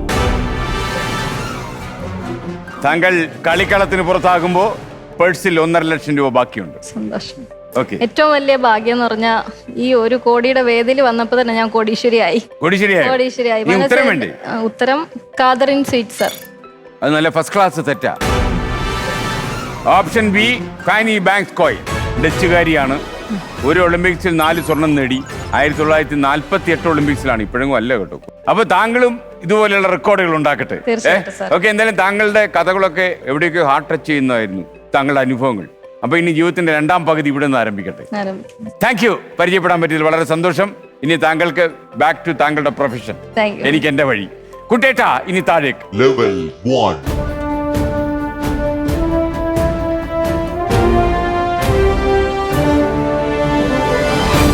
Doctor Shubha Bhat. Yes sir. 1.5 ലക്ഷം രൂപയുടെ ചെക്ക് അങ്ങയ്ക്ക് വേണ്ടി ഒപ്പിട്ടു. വരൂ. അപ്പോ മൈജി നൽകുന്ന സമ്മാനത്തുക 1.5 ലക്ഷം രൂപ ഡോക്ടർ ശുഭ KS ഭട്ടിന് നമ്മൾ കൈമാറുന്നു. ഇനിയിപ്പോ സർട്ടിഫിക്കറ്റ് ഓഫ് പാർട്ടിസിപ്പേഷൻ, അതാണ് ഏറ്റവും പ്രധാനം. You have come, you have participated in Flowers. 1 കോടി. Thank you sir. പാർട്ടിസിപ്പേറ്റ് ചെയ്തത് തന്നെയാണ് ഏറ്റവും വലിയൊരു ഭാഗ്യമായിട്ട് സാറിനെ കാണാൻ. അയ്യോ, അത് നമ്മൾ മലപ്പുറത്തോടെങ്കിലും കാണും. Thank you. 1 സെക്കൻഡ്. മോൾ എന്നോട് 2 ചോദ്യം ഒന്ന് ചോദിക്കാൻ വന്നു. ഒരു ചോദ്യം ചോദിച്ചുള്ളൂ. രണ്ടാമത്തെ ചോദ്യം മറന്നുപോയി. എത്രാമത്തെ എപ്പിസോഡില് ഇത് വരുന്നേന്നുള്ളത്. മോള് പേടിക്കണ്ട, ഇതെല്ലാം വരും. മോള് പാട്ടൊക്കെ പഠിച്ചു വന്നതായിരുന്നു. എന്നോ ആ മോള് പാട്ട് പഠിച്ചോ? എങ്കിൽ മോള് 2 ലൈൻ പാട്. എൻ പൂവേ പൊൻപൂവേ ആരീരാരം പൂവേ കനവും നീ നിനവും നീ വായു വായു വാവേ ഉണ്ണിക്കണ്ണ എന്നെന്നും ഉണ്ണിക്കണ്ണ എന്നെന്നും നിന്നെ കൂടാതില്ല ഞാൻ കുഞ്ഞാവേ. ഓ എൻ പൂവേ പൊൻപൂവേ ആരീരാരം പൂവേ കനവും നീ നിനവും നീ വായു വായു വാവേ. മിടുക്കി, നന്നായിട്ട് പാടി. ഓക്കെ മോളെ, ഇനി നമുക്ക് പിരിയാം. Thank you, sir. കരുത്തോടെ താങ്കൾ ജീവിതത്തിന്റെ അടുത്ത പകുതി ആരംഭിക്കും. തീർച്ചയായിട്ടും. അപ്പൊ മഞ്ചേരിയിലേക്കല്ലേ? മഞ്ചേരിയിലേക്കാണ്. ഇതാണ് ബസ് കിട്ടുന്ന വഴി. തീർച്ചയായിട്ടും. Thank you for joining this big show.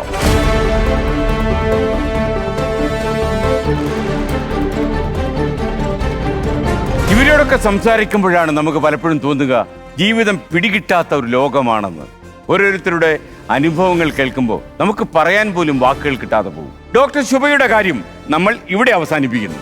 നേരെ ഒരുപാടായി. നമുക്ക് ഈ പ്രോഗ്രാമിന്റെ ഈ എപ്പിസോഡ് അവസാനിപ്പിക്കാൻ സമയമാകുന്നു. നമ്മൾ കാണുക നാളെ രാത്രി 9 മണിക്ക്. Good bye.